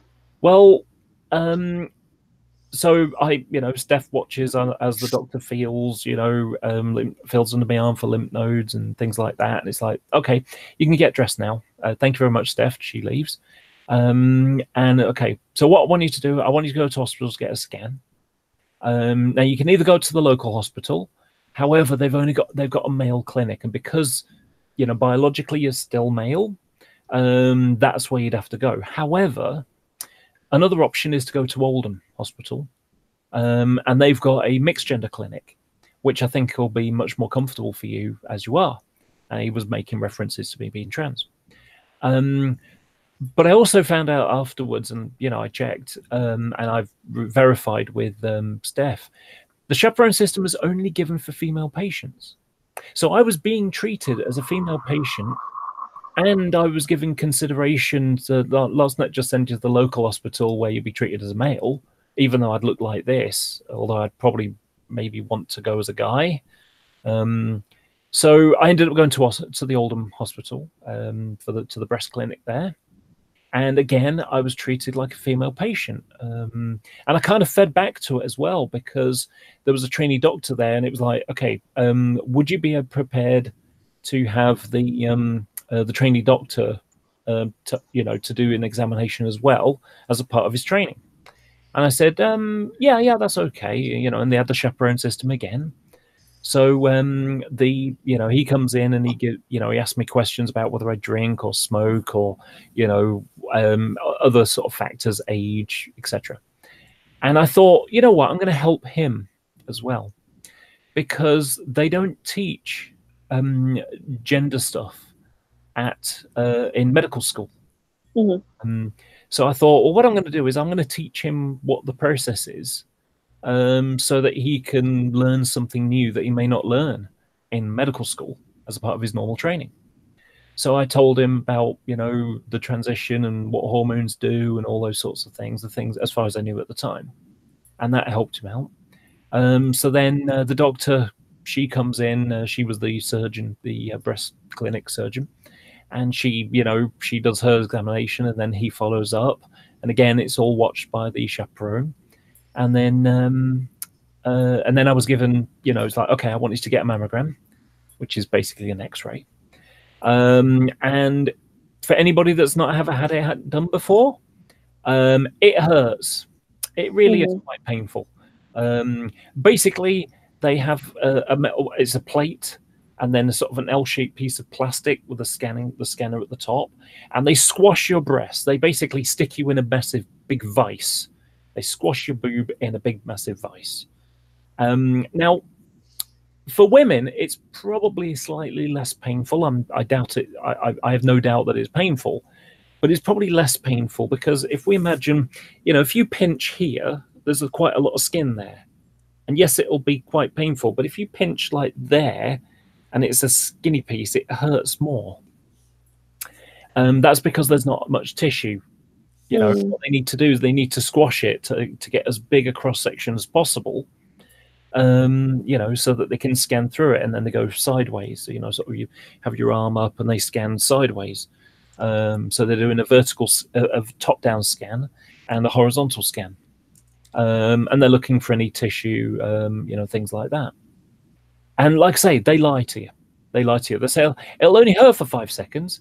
That's a lie, because it's like 5 seconds for her to squash you, for the lady doing the scan. So to squash me, it was 5 seconds, and then and the 5 seconds it takes her to walk to the machine, and then press the button, and then there's 5 seconds of the scanning, and then it takes another 5 seconds for her to come and let me out, kind of thing. So it hurt quite a lot, but it was for a good reason. So it's like, you put up with the pain. So then what happens is that's all done back in the waiting room, and I'm wearing a pink smock gown, because that's what the ladies wear. Again, very kind of them. And all the time I'm treated like a female patient. So then it's like, okay, come into the we need you again now. So I go into the the room where I was examined, and she's got a leaflet in her hand, and she said, okay, we now know what it is. It's nothing to worry about. I've got a leaflet for you, but something to bear in mind. I'm really sorry about this, but the leaflet, it's aimed at males. And I recognize that you're transgender, you're not a male, but biologically, the condition you've got is something that males get. And so this leaflet is designed for males. So really sorry about that, but that's as how it is. And she explained that I've got something called gynecomastia, which is breast growth in males. So basically, I've grown a bit of a boob. So I've got something about the size of my thumb. It's grown a little bit since I had it done, which was only about that much of a thumb.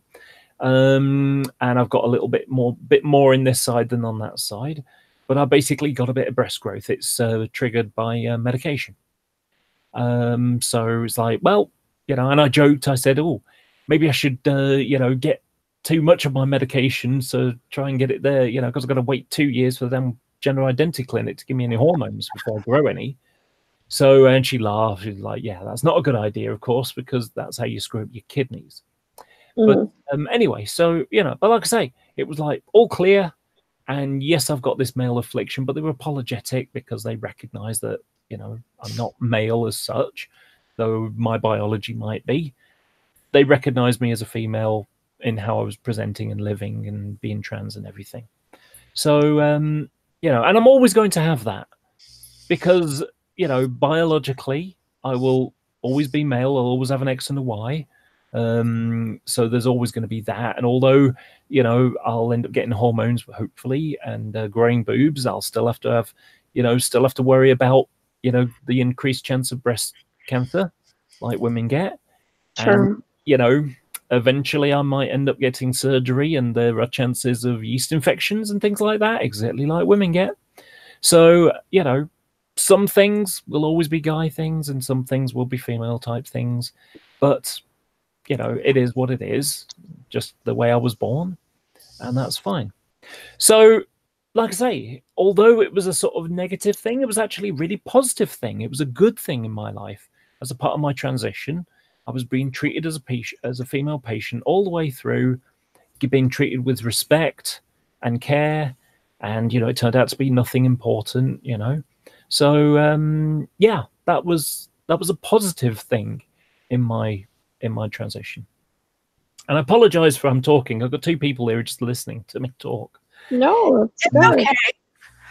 I'm glad that you were able to get through comfortably because I can see as comfortably as possible because I can see how they could have been like, well, this is just a male problem with the male body, and just dealt with it that way. Mm-hmm. I'm not even necessarily meaning to be mean or offensive to you. It's just a lot of times I found doctors get into this thing of well, I'm just treating it. I don't have to worry about the person. Mm. And I've had to deal with that, so that's not fun. But like I say, it was nice to be treated as a female, and I've had so many good experiences like this. But and here's another one for you. So when I told you about the getting jeered out by some motorist because I was riding a pink bike and being trans and looking a bit different or a bit tall,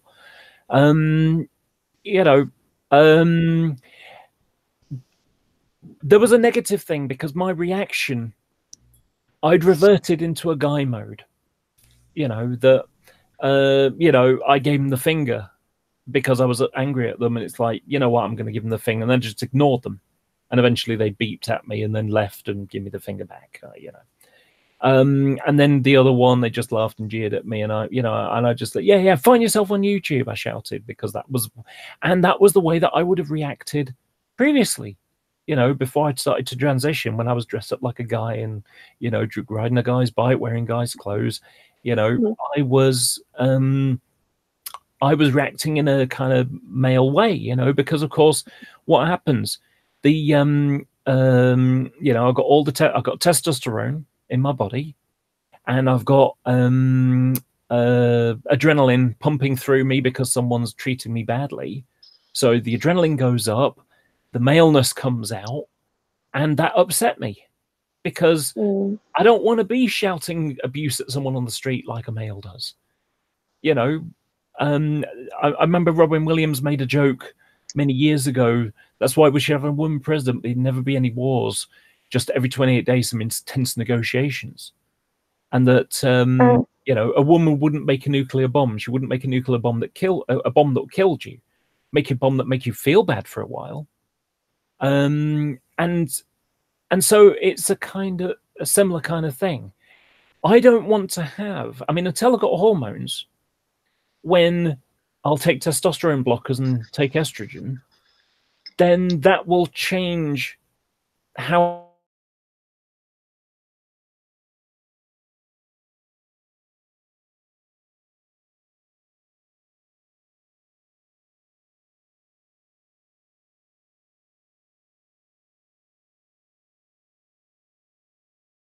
way. So not having that, yes, I might have the adrenaline, but I won't have the testosterone surge that will trigger, a male reaction. I need to find a new coping strategy, a new way. What am I going to do?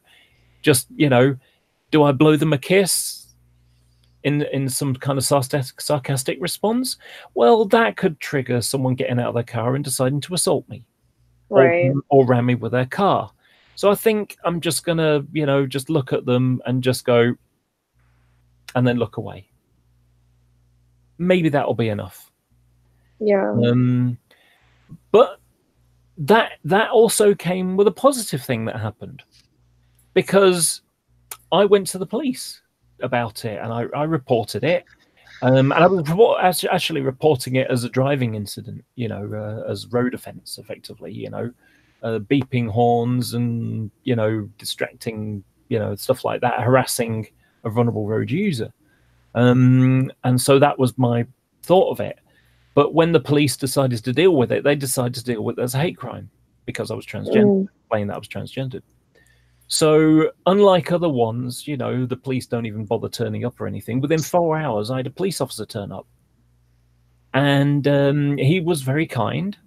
And what was interesting was, so I'm 6'4". I'm taller. I'm bigger than most men, let alone women.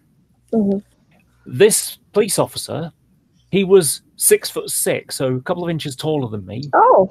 And also he was really well built, quite a big chunky guy. And with the stab-proof vest on and all the Batman gear hanging from his waist, But also he was a police officer, so he's got authority as well. And there I am, the victim of a crime. So he's taller than me, which made me feel small, and I'm a victim. So I kind of felt, smaller, yeah. So it's unusual for someone to make me feel small, to make me feel vulnerable, and that made me feel girly. That was almost like a gender confirmation thing, though not deliberately. So that was an interesting experience. So yeah, that was one. And then a few days later, I had a mental switch. And that was an important day for me. It was an important realization. So I'll just take a drink. And one of the things that I love about being a girl and just, lipstick on a straw or on a glass. Girly thing that only girls get to do, at least since the 80s. Back in the new romantic time, people used to wear guys used to wear makeup as well. But anyway, so so I had a mental switch. So the way that I used to do things, I used to compartmentalize myself. If I was going off to a cross-dressing event, or more recently going out as a female, I was compartmentalizing myself. I'm going out in girl mode, or I'm going out in guy mode. So it was like guy mode, boy mode, girl mode, that kind of thing. And it depended on how I was representing myself. And the way that I describe it is, if we can imagine, my 3 fingers here. So if we imagine this one is my core identity, this is what makes me me. It's my values, my knowledge, my experiences, things like that. And then I've got my girly side and my boy side. So my boy side, it's okay. Excuse my fingers. For the girl side, for the guy side, it's okay to be aggressive in terms of someone cuts you up and you say, "You stupid asshole," or something like that. You shout something, or those idiot people, give them the finger or something like that. That's okay. It's okay to do that kind of thing.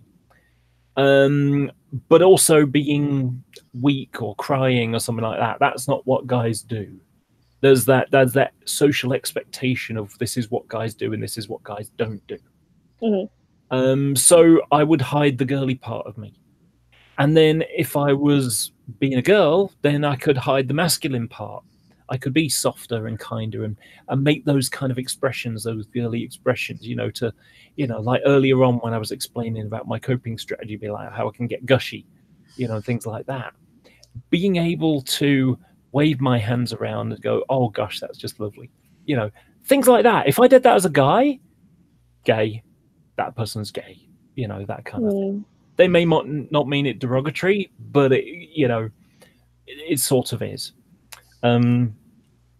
So that kind of thing. So that I would compartmentalize myself depending on how I was expressing myself. Well, on the 20th of March, I've got a little document that I've got called Gender Change, and I just put different stages of how I'm changing. You know, so and I wrote an entry on that day because I realized that I'd made this mental switch.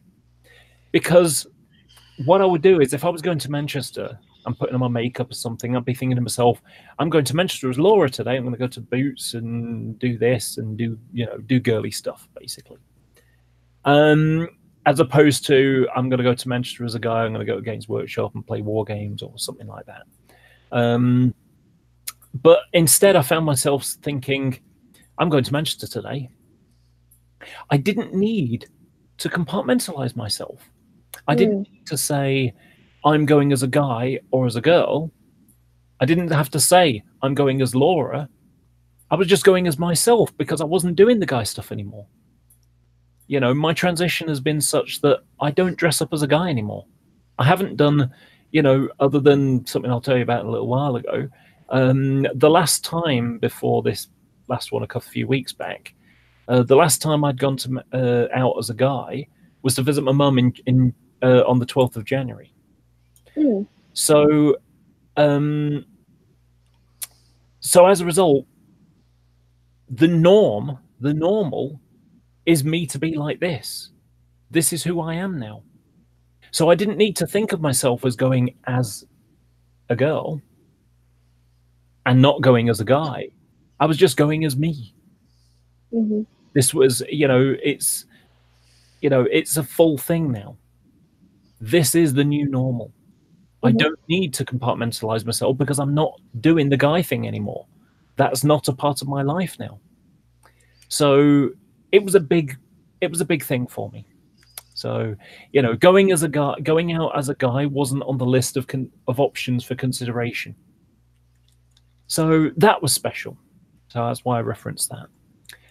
So then on the 30th of March, it was Mother's Day the following day. And because our Mother's Day in the UK is different to that it is in America and some other places. So so what happened was I still had a birthday present in the kitchen, and I'd bought her a new and I bought her a Mother's Day present as well. So I phoned her up on the Saturday to, you know, say, can I come down and visit tomorrow? I've got a Mother's Day present for you, and I've still got your birthday present as well. And she, you know, she sort of started off by making excuses. You know, she said, you know, well, I'm working and I don't know what time I'm finishing. Well, she works at a supermarket. She packs food that then gets delivered to your home. The place shuts at 4 on a Sunday. So she knows that she'll be finished by 4 at the latest. Normally she's done by about sort of 10, maybe 2 at the latest, you know. So she'd be home by 5 for sure. But she didn't sort of give that option. And then said, you know, I'm like, okay. And she said, I'm not ready. And I said, ready for what? And she said, not ready for you to turn up as that other person. I said, what, you mean Laura? She said, yeah. I said, it's not another person, it's me. She says, you're being funny with me now. I said, I'm not. I'm just telling you, you know, I'm not another person. I'm just not withholding who I am anymore. And she says, you know, that, you know, she then went on to say that, you know, she can't do it because she's really depressed right now, and that she was going to be going to hospital the following week because she'd get an operation on her thumb. She's got a tumor thing on the thumb. So she was going into hospital to have that done. and she was scared to death, and she's had a row with someone at work, and she's had a row with someone around the corner because the dog pooed on their drive when she was taking it for a walk. Well, she always scoops it up afterwards, you know. But it's like, what's that got to do with me just turning up? But, you know, and she had no expectation I was going to turn up as you know, like this.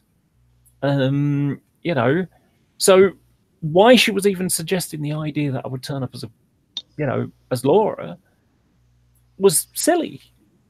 So, so I, you know, so I said, you know, look, how about just come over and leave it on the doormat outside? And she said, you don't need to do that. And of course, you know, someone told me that she was basically trying to say, no, don't.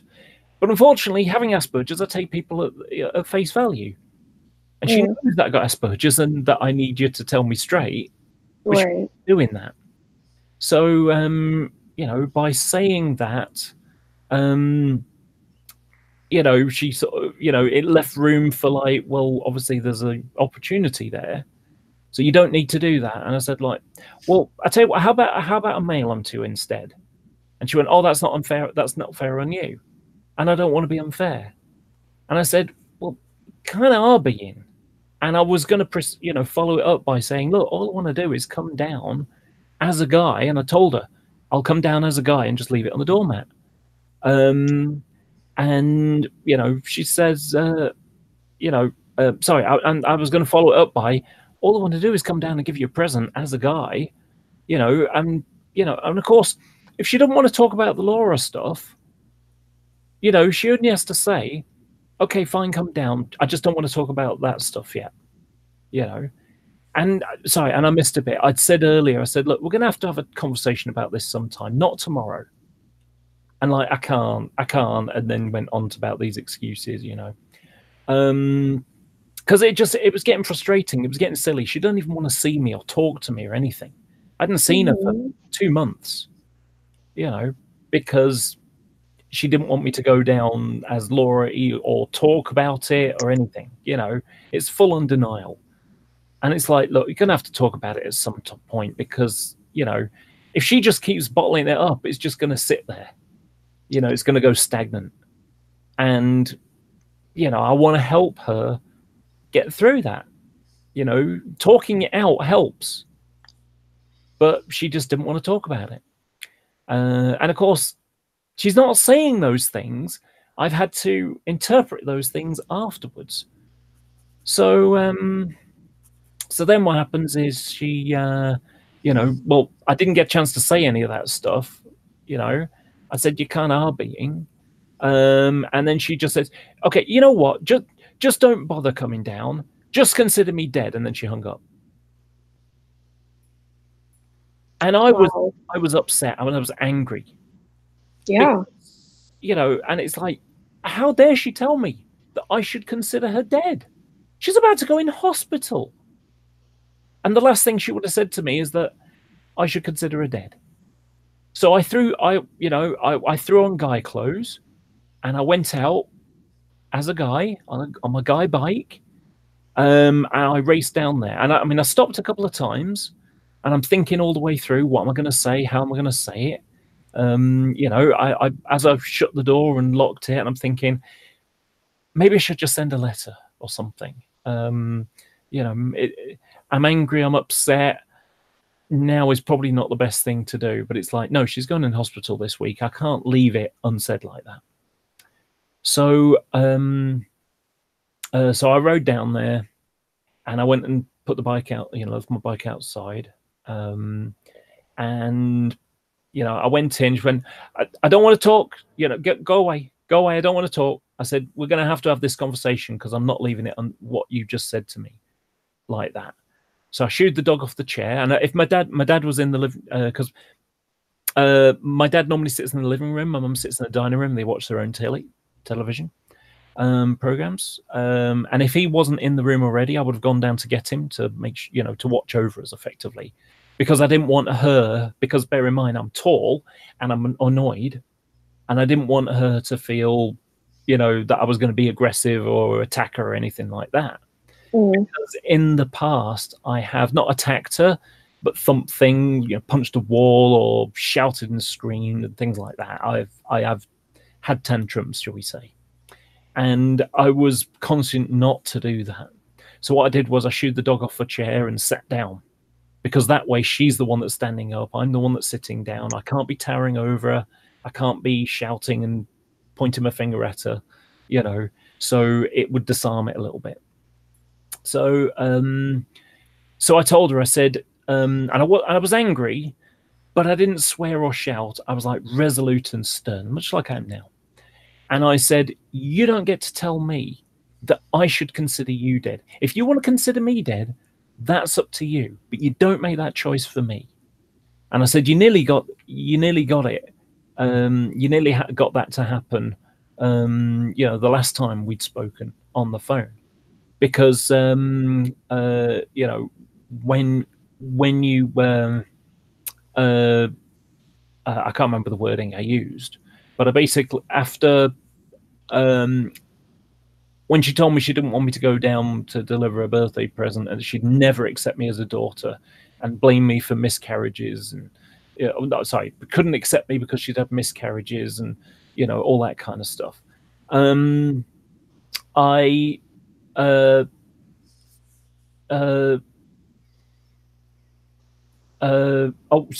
also said that I dumped it. Yeah, I dumped it on her, and that I'd said that you could consider it a mother-daughter experience if you want. And I said, and I'd said that in September. I asked her for some makeup advice because she was good at makeup when she was younger, and I was still rubbish at it. And she, she said, well, I used to be. I joked. I said, you could consider it a mother-daughter experience if you like. So when I came out to her in December and I said I was going to transition, when I asked her for the makeup advice, she said, she could never accept, I said, you could consider it a mother-daughter experience one. She went, oh God, I could never consider you a daughter. I said, well, what if I decided to transition? What then? And she was like, well, I'd have to look at it when it came around. So it gave me a hint of maybe she'd be okay with it eventually. So then what happens is, when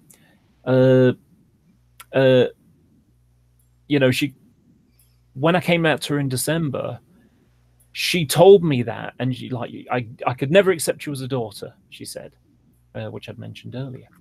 And she had, she threw that back in my face that I'd said that. And I said, it was a joke. I only meant it as, sort of a jokey reference. And of course, it was only afterwards in February that she said that she couldn't accept me because she'd had miscarriages. But the thing is that she'd had miscarriages 30 years ago. I would have been about 10. My brother is 30 years old now this year. Okay. And I was 14 when he was born, because he's my stepdad's son.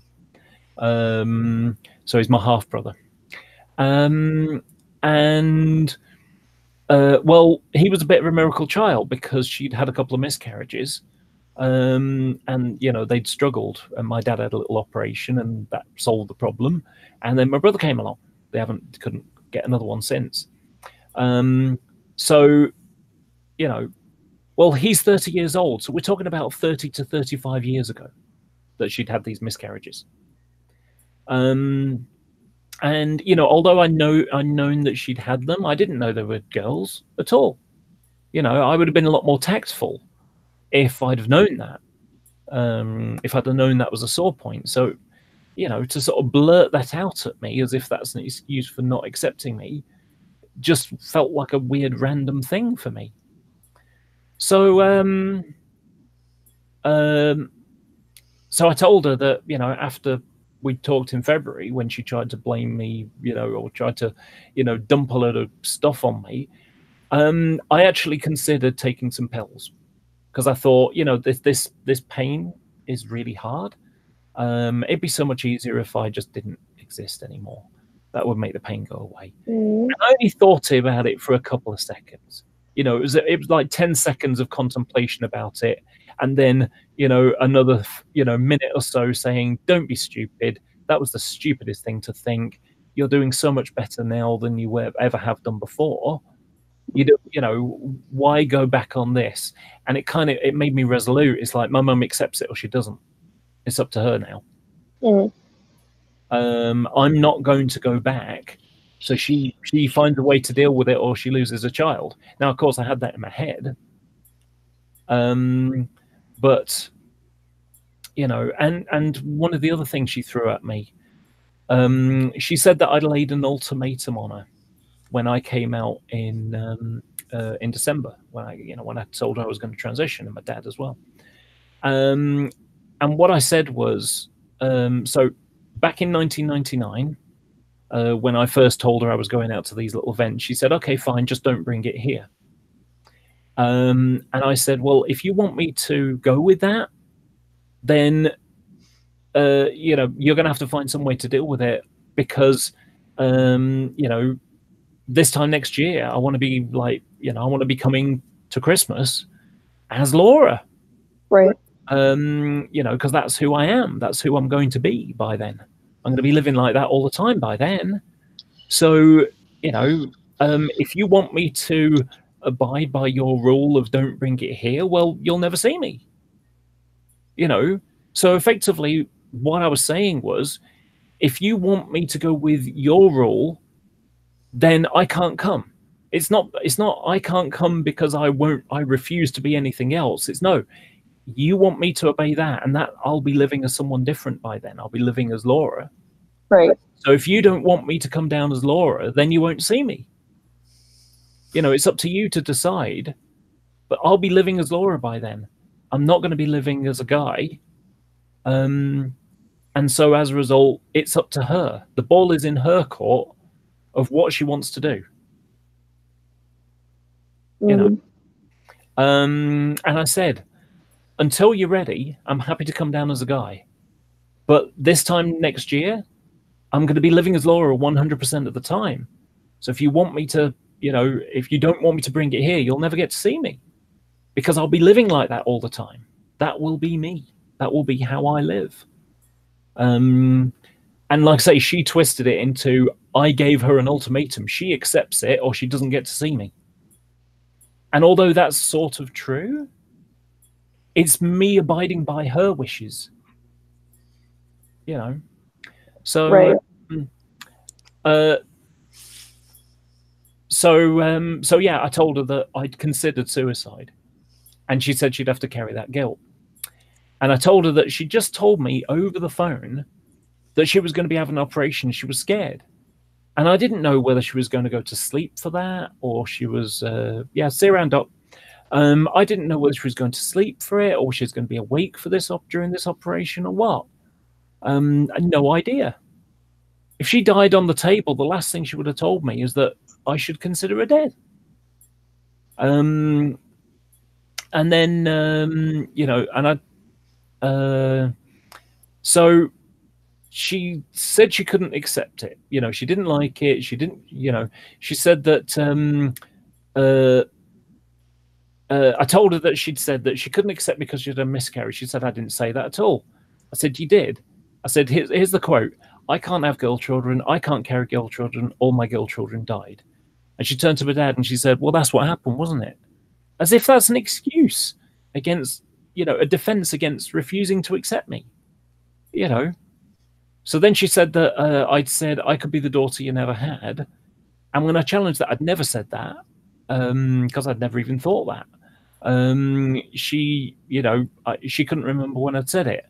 And I told her that I'd only joked you could consider it a mother-daughter experience when I asked her for makeup advice in September. She then told me that she accepted the choice I'd made to live as a female, but she couldn't accept the female part of me. And I said, well, that's not accepting me at all then, because I'm one. Right. You know, this is me, you know. So then I told her, I said, you know, just because I didn't turn out the way you would have liked, it doesn't mean to say you failed as a parent. But if you refuse to accept me for who I am, then you'll have failed as a parent. And she kind of backed up and she said, well, I failed as a parent then.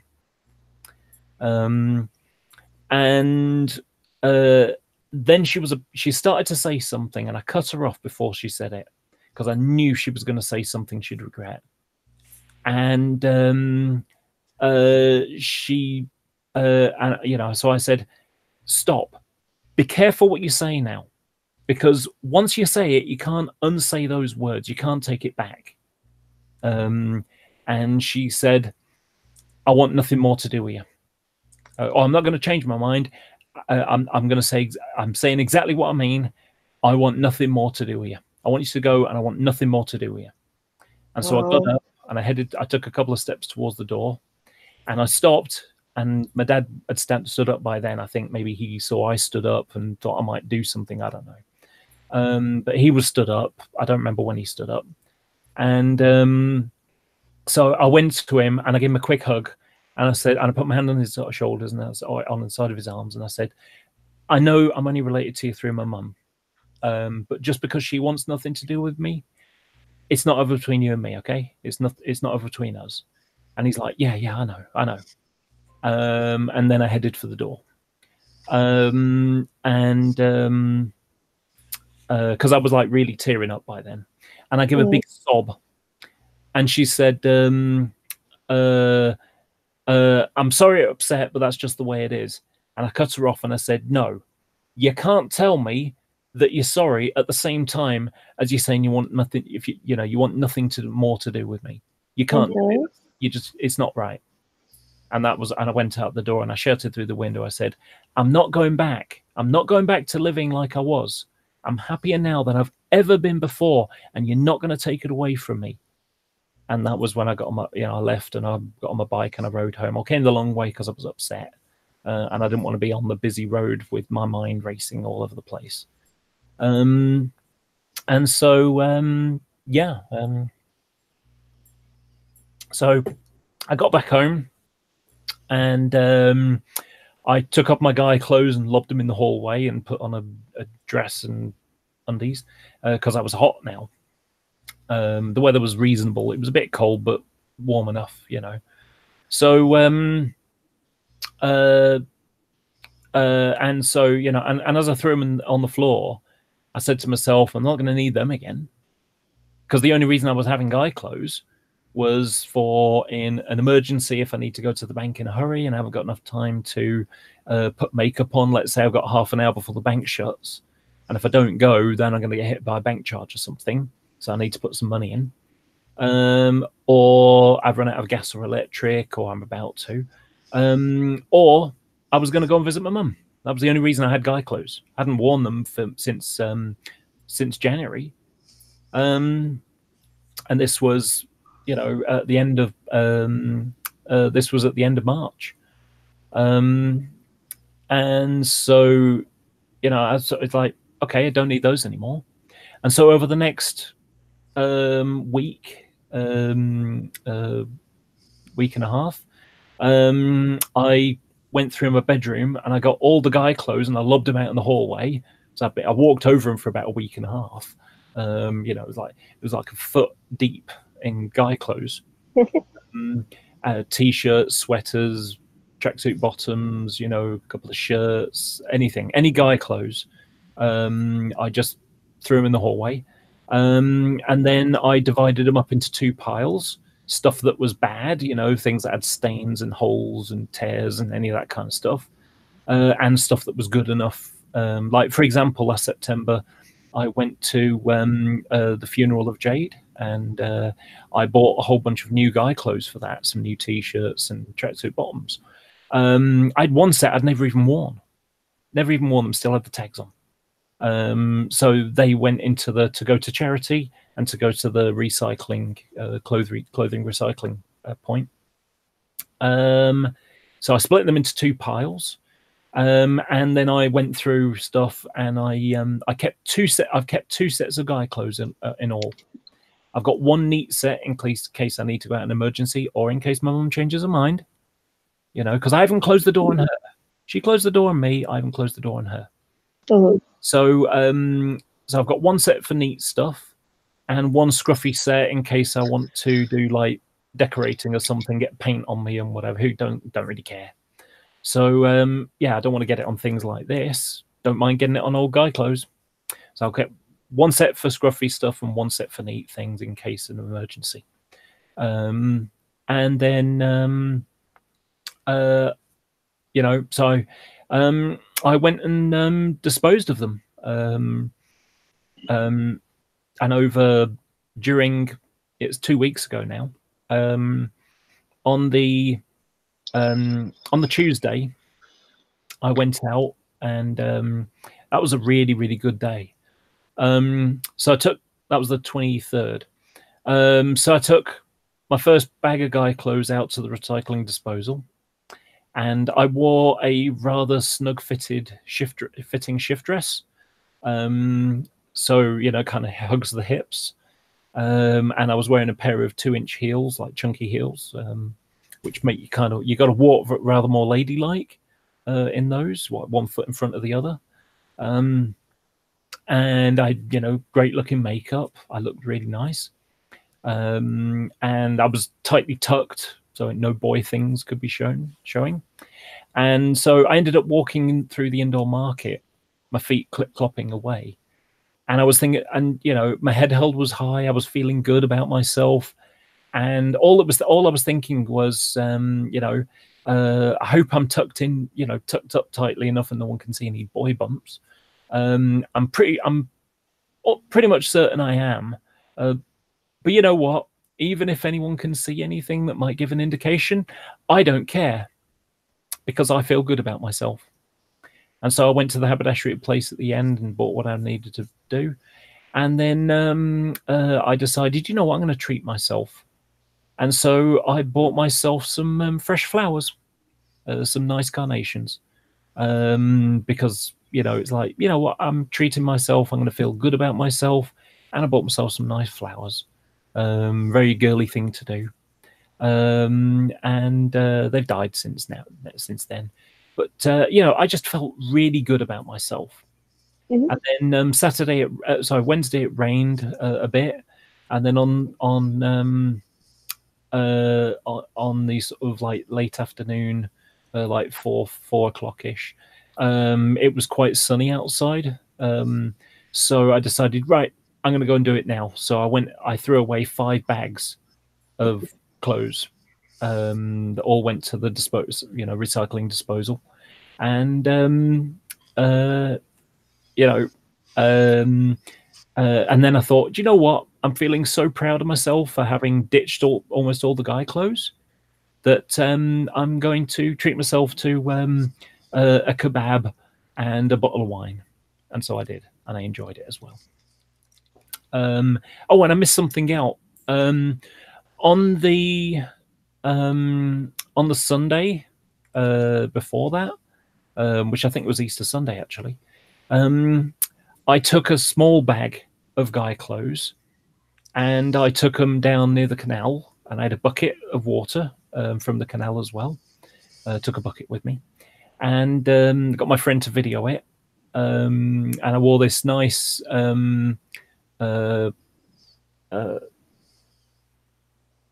I wore a nice 1980 early 80s Laura Ashley dress, you know, a sailor dress. It's the kind of thing that Princess Diana would have worn before she got married to Charles. And you know, so it looked smart. And I went down there, my friend videoed it for me. And I set them on fire, a small pile of clothes. It was like a couple of pairs of tracksuit bottoms, a couple of t-shirts, a couple of sweaters, and a pair of undies and a sock.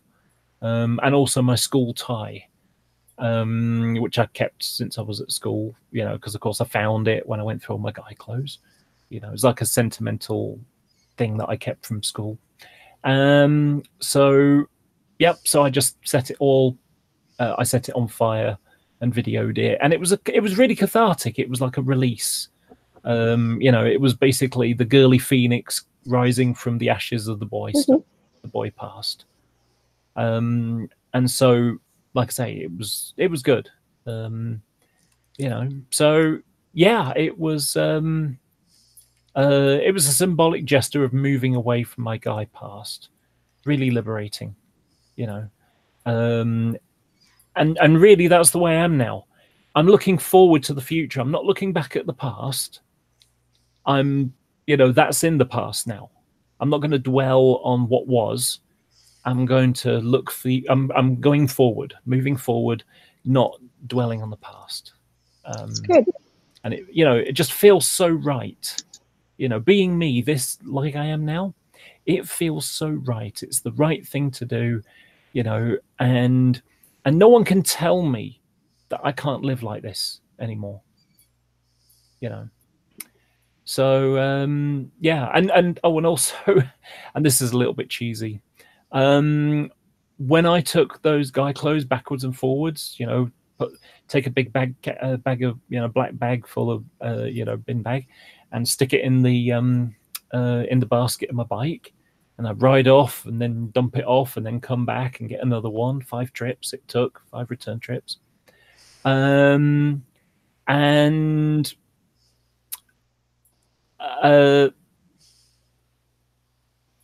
what I had a piece of music going through my head, and it was the Search for the Hero by M People. It's like, search for the hero inside yourself. Oh. It was just a great, it's a great piece of music. But it's basically I'm being heroic by moving on. So yeah, that was good.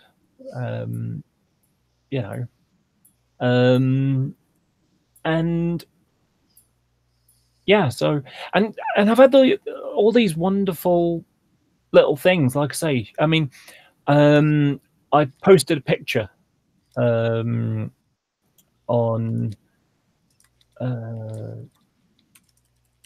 where is it?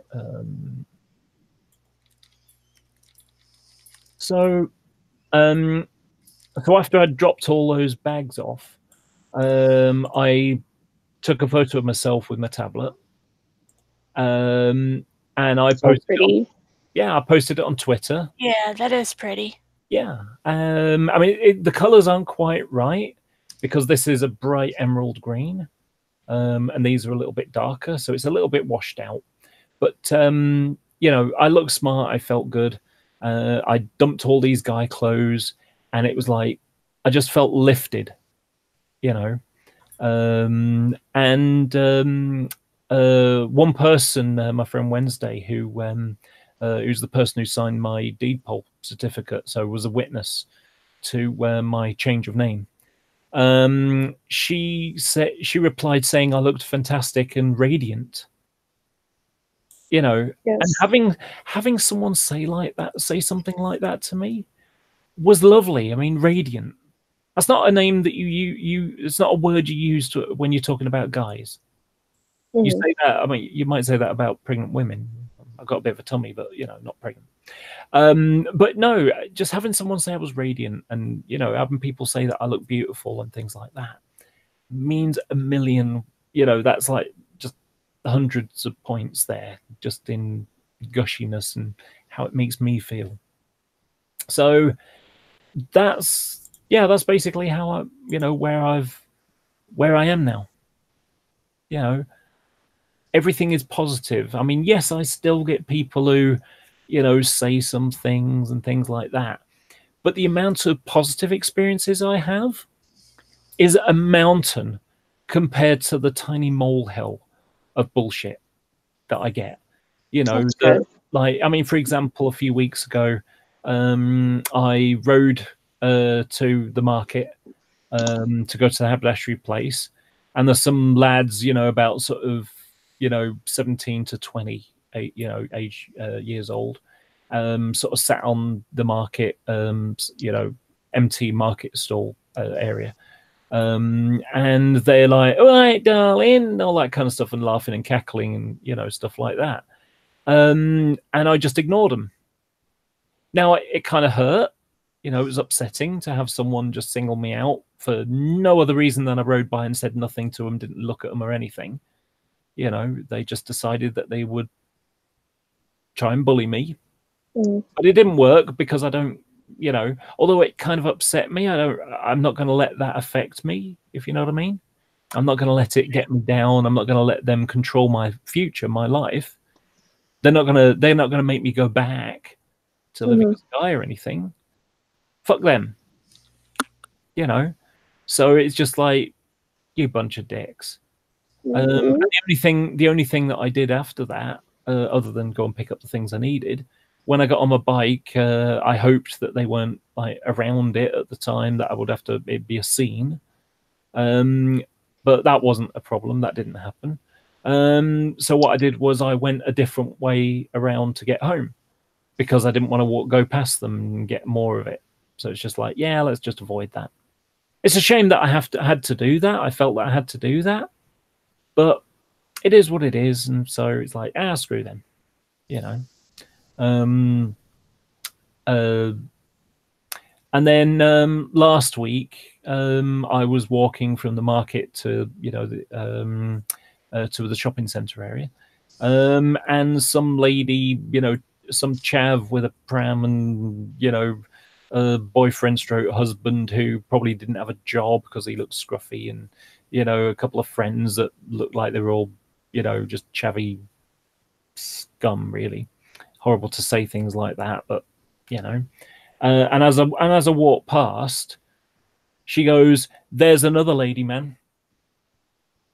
Oh, for heaven's sakes! I just turned and glared at them and just like, dick, you know. And you know, the thing about it is that I mean, I turned around and you know, they had a kid, and they said, "You're a man," loudly. And so I went and followed them and said, "What was that about?" And, you know, what was it? What was it you said to me? I didn't say anything. I said, "You did. You called me a lady man." And the boyfriend or husband says, "You're imagining it. You know, what's that?" You know, and I said, "It's a camera," because I had my cycle camera recording it. You know, she didn't say anything. "You're imagining it." I said, "Really? Why'd the kid shout that, wait, you're a man then?" You know. They don't get stuff like that. It doesn't cut, you know, they don't pluck it out of the sky. Bigotry is taught. You know, kids don't grow to be bigots. They get taught it by people like you. And so, you know, and I said, you may lie to my face and say you didn't say it, but I heard it, and you know you said it as well. And when I walk away, you can say whatever you like, but both you and I know you were lying. You can't, you know, I don't care what you say. You know you were lying as well. You can't, you know, you can say whatever you like, but both of us know it. And then I walked away, and their only retort was, "You're not acting very ladylike, are you?" I was acting properly ladylike before they were being bigoted. But, you know, like I say,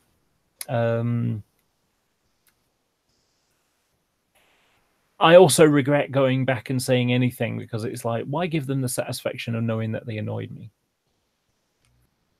You know. And that's one of the problems it's one of the problems that I've got. I need to find new coping strategies to deal with stuff, because it kind of brought out the anger, it brought out the guy part of me again. And I don't want to be like that. And like I say, hopefully, once I start taking hormones, I'll be going through puberty, and my emotions will change as well. It won't just be physical changes. You know, I won't just grow boobs and get softer skin and get some fat distribution on my hips and other things. You know, it won't just be that. I'll also get emotional changes. You know, like I say, the testosterone will, you know, I'll take testosterone blockers, and I'll be taking estrogen. And so I will go through puberty as a female. You know, and my emotions, I'll get mood swings and, you know, things like that. So, you know, it's going to be interesting to see what happens there. But I won't have the adrenaline and the testosterone working together to bring out the guyness in me that I try to suppress. You know, I do suppress more or less, but sometimes it gets triggered. You know, it's almost like PTSD in a way. You know, I get triggered by a bang, and the equivalent of a bang or something, and you know that just sort of gets, you know, grates on me. Eventually, I will have a more feminine reaction, whatever that might be. You know, hopefully, I won't just turn around and call her a slag. Yeah, hopefully. You know, so like I say, it's going to be interesting to see what happens in the future. But like I say, even though I've had negative things happen, the amount of positive things, you know, the amount of friends that I've got who've been so supportive, like the two of you here, you know, the amount of people in the the live chat right now, the amount of people on Twitter, you know, all those sorts of things, all these nice experiences, chatting to someone on a train or a tram, you know, having people say nice things, you know, these are all a whole list of things that are good. I mean, the weirdest one that I had to deal with my coping strategy was a guy at the end of January who propositioned me for sex, which was a surprise for me. I didn't expect that to happen. So what happened was I'm walking down the street, and he's walking towards me, and suddenly he jumps out of the way, like, whoa, kind of thing. You know, it was really weird and elaborate. I don't know why he did it in that way, but he did. He just sort of jumped. It was almost like he was, you know, taking a step to the right, putting hands on his hips, you know, forget it. So anyway, so he jumped to one side, and I said, what'd you jump for? He said, I didn't. I said, you did. You just jumped to one side. He said, no, I was on the phone. And he was from a different country. He said he was from East Africa. So, you know, somewhere like Ethiopia or somewhere like that, I guess. You know, Kenya maybe. So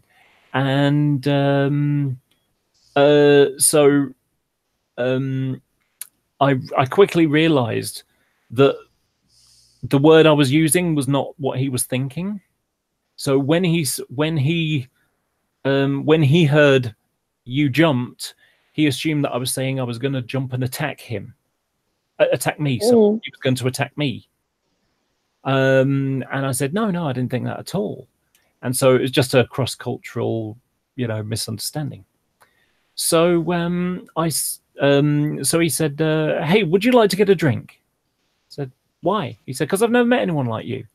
It'd be interesting to get to know you. I said, you know, well, I'm a bit busy, and you know, it's like, you know, he persisted a couple of times, you know, it's like, you know, and it was like, are you you know, are you sure you don't want to get a drink or something? You know, maybe I'll, you know, maybe get something to eat. Come around my place, I'll make you some food. And I'm like, I'm sorry, I'm busy, you know, and you know, and then he sort of leaned towards me and quietly said, maybe you can, you know, maybe you can suck my cock or suck my penis or something, you know. Jesus. And I said, and you know, I was expecting to take it a bit longer before I got to say the magical phrase. I'm sorry, I'm not that kind of girl. And then I turned around and walked away. And after about 3 or 4 steps, I looked behind me to make sure he wasn't following. And if he was, I would have told him to back off. And if he still persists, I would have, you know, decked him. Because, you know, I can still do karate. And he was a lot smaller than me by comparison. So, yeah, the bigger they are, the harder they hit you. And there's no way. But even then, you got to be careful. I mean, you know, because, yeah, he invites me to his place and we'll walk into his place or something. And he's on the phone talking in a different language. And so, you know, he's cooking dinner and we're chatting or something like that. Let's say I was so inclined. Not that I am, because I'm not. I'm asexual. So, so what happens is, next thing you know, the door goes, and it's his 4 friends who he's invited over. And next thing you know, there's 5 of them, only 1 of me, and they've got ill intentions. That's how people get raped. Right. So, no. So I would never put myself in that kind of position. So be careful. But when it came to my coping strategy, what do I do with that? You know, because in a way I was kind of flattered. You know, if I was so minded, and you know, I could get some action if I wanted. But you know, it was also thwarted by the creepiness factor. Right. You know, like, ooh, you disgusting person. You know, why would someone even suggest that I should want to have, you know, to suck their penis? Mm-hmm. You know, why would anybody suggest that to any woman, let alone a trans woman? You know, so it's like, no, that's just out of order. So yeah, that was just wrong. So you know, I wasn't going to accept that. But anyway, so I just said, you know, sorry. It was basically, I'm not interested. Sorry, I'm not that kind of girl. Bye. And I walked away. So, but yeah, like I say, for my coping strategy, it's like, yeah, if I wanted some action, you know, it's like, yay. Not that I do. But it was drowned out by the creepiness factor. So in the end, I gave myself 5 positive points and 195 negative points. You know, because it's like, ooh, the creepy factor, but it's like, yeah, slightly flattered. You know, teeny bit flattered, but God, what a creep. Right. So, yeah, that was kind of funny. You know, I look at that as a rite of passage. And I had another one the day before yesterday. There was a cycling event thing happened. So Manchester, they've started opening this Beeline thing. So they're trying to get people cycling and walking in the city. And as the mayor has hired Chris Boardman, who's an Olympian cyclist or former Olympian cyclist, and he's the cycling and walking commissioner for for Greater Manchester. And so they're trying to increase the amount of people cycling and walking, and they're making these new cycle lanes and things like that. And they're looking to do this all over the city, joining things together and so on. So what they did was, the photos that they've got for publicity stuff, it's a bit dated and doesn't have any photos of this new cycle infrastructure they put in. So they decided they were going to make some new publicity photos. And so someone on Twitter, she said, hey, would anybody be prepared to volunteer for a photo shoot we're going to do? And there was a video thing, so you sort of talk about stuff as well, and some pictures like, I am a cyclist. I've got a picture of me with holding this sign, I am a cyclist, and other things. And loads of photos were taken, and then goodie bag was given off at the end. But yeah, it was a nice day. And I was treated with respect, because when it came to the Twitter that she put out this tweet, it's like one of the things she really wanted was women cyclists, because most cyclists out there are males, are men, and a lot of women are too scared to go, to ride a bike because it's dangerous on the roads, and yes, there are these cycle lanes. And so they're trying to encourage more women to cycle, because, you go to somewhere like Amsterdam or whatever, women will get on their bike and go to, sort of ride off into town a mile away or whatever, and pick up a few things, stick them in the basket of their bike, and then ride home and cook dinner or whatever. The amount of old people over 60 who ride bikes in the Netherlands is higher than the number of teenagers that ride bikes. Oh wow. Because they may not be able to drive anymore, but they can ride a bike to go and visit their friends and hang out and chat about the old days or whatever. It keeps them active. It's better than sitting around indoors watching TV, so it's a good thing. So all those sorts of things, they're trying to mimic those sorts of things. I mean, I give you a perfect example. On Twitter, last week before last, I saw someone tweet that they were complaining that it took them half an hour to drive a quarter of a mile so they could get to the gym. You could have walked it in 10 minutes. Half a mile, 10 minutes it'll take you to get there. 12 if you don't rush. You know, you go easy, it'll take you 10, 15 minutes tops. Ride a bike, it's 5 minutes. You know, just so you can go to a gym and spend 20 minutes riding a stationary bike. Mm-hmm. You know. There was another one about a month ago where there's been some roadworks in Manchester, and some guy was complaining that it took him 45 minutes to drive a mile and a half to work. Ride a bike. You do it in 20 minutes. You know, and you know it comes with a free gym. So you know all these kind of things. You know, and effectively these people are complaining about the traffic that they are a part of. They're a cause of the traffic jam. They're a part of the problem. Them walking or cycling is a part of the solution. Because, you know, you can get, I can't remember what the number was now. It was some, I've actually got it written down somewhere.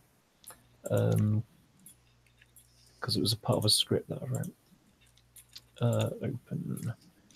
Hey, Laura, I'm sorry to interrupt, but it's about time for me to get ready to go. Yeah. Okie dokie. You have a good day, sweetheart. And have a good date as well. I hope so. Like I said, the worst that happens is Katie and I ditch the guys. So, see you, Casey. Good luck. Bye. Thanks. Night. Have a good time. Bye. Bye. So, yeah, but it's something like you can get, 4,000 bicycles an hour with, a single lane of traffic, or about, I think it was like 300 cars in an hour. It makes sense to have loads of bikes, lots of people on bikes rather than, and most people, they travel less than, 2 miles to get to work or whatever they're doing, So anyway, so they had this cycle thing going on, and the organizer, she, when she saw me, she made a big effort to come over and say thank you to me, or, talk to me, because, she said she wanted women, and I left a message saying, well, I'm a trans woman. Is that okay? Is that useful enough? And she's like, oh, yes, please. So, so I suppose I've now become a minority. As a guy, I wasn't. As a trans woman, I now am a minority. Right. So, yeah, it was a lovely day. And then I went to Boots and hung around with some of the ladies that are there, talk about makeup and stuff, tell them the news, and, I get hugs off some of them. They make a big effort to, oh, give us a hug kind of thing. That's lovely. I've even had one who asked me for my opinion on, relationships. Very girly thing to do. Right. All these kinds of things all make it brilliant. All make it nice to be as I am now. I have a lot less hang-ups about who I am and how I feel about it. And that's been wonderful for me. That's good. So yeah. So that's the state of play as things are at the moment. I'm doing really, really well. I'm happy. Still got some problems, but I'm feeling much better about myself than I have for a very long time. Good. I look good. The only negative thing in my life at the moment is my mum, and even then, weirdly, it's been lessened. You know, the problem was lessened because before, every single time I talked to her, I was walking on eggshells, being very careful of every single thing that I said, because it could be twisted into something else as a way to attack me or, you know, guilt trip me for something or other. You know, so that rather than her changing to be able to say, okay, I need to find a way to deal with this, it's like, no, you need to, I need to make you feel guilty for putting me in the situation where I've got to make a change, you know. And one of the things that I thought when my mum, you know, basically threw me away, rejected me because I dared to come out as trans, I had to say to myself, she can, you know, she'd always said her love was unconditional. She can never, ever tell me that again. No. Because, you know, she's basically told me she wants nothing to do with me because I'm trans. Yeah. Well, that's not love. No. You know, that's her relinquishing her love for me because I'm not doing it the way she wants.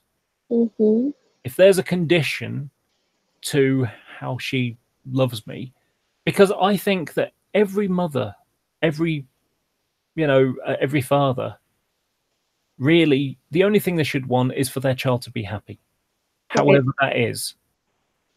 And so, but she's like, no, I'm uncomfortable with accepting you for who you are, which is making you happy.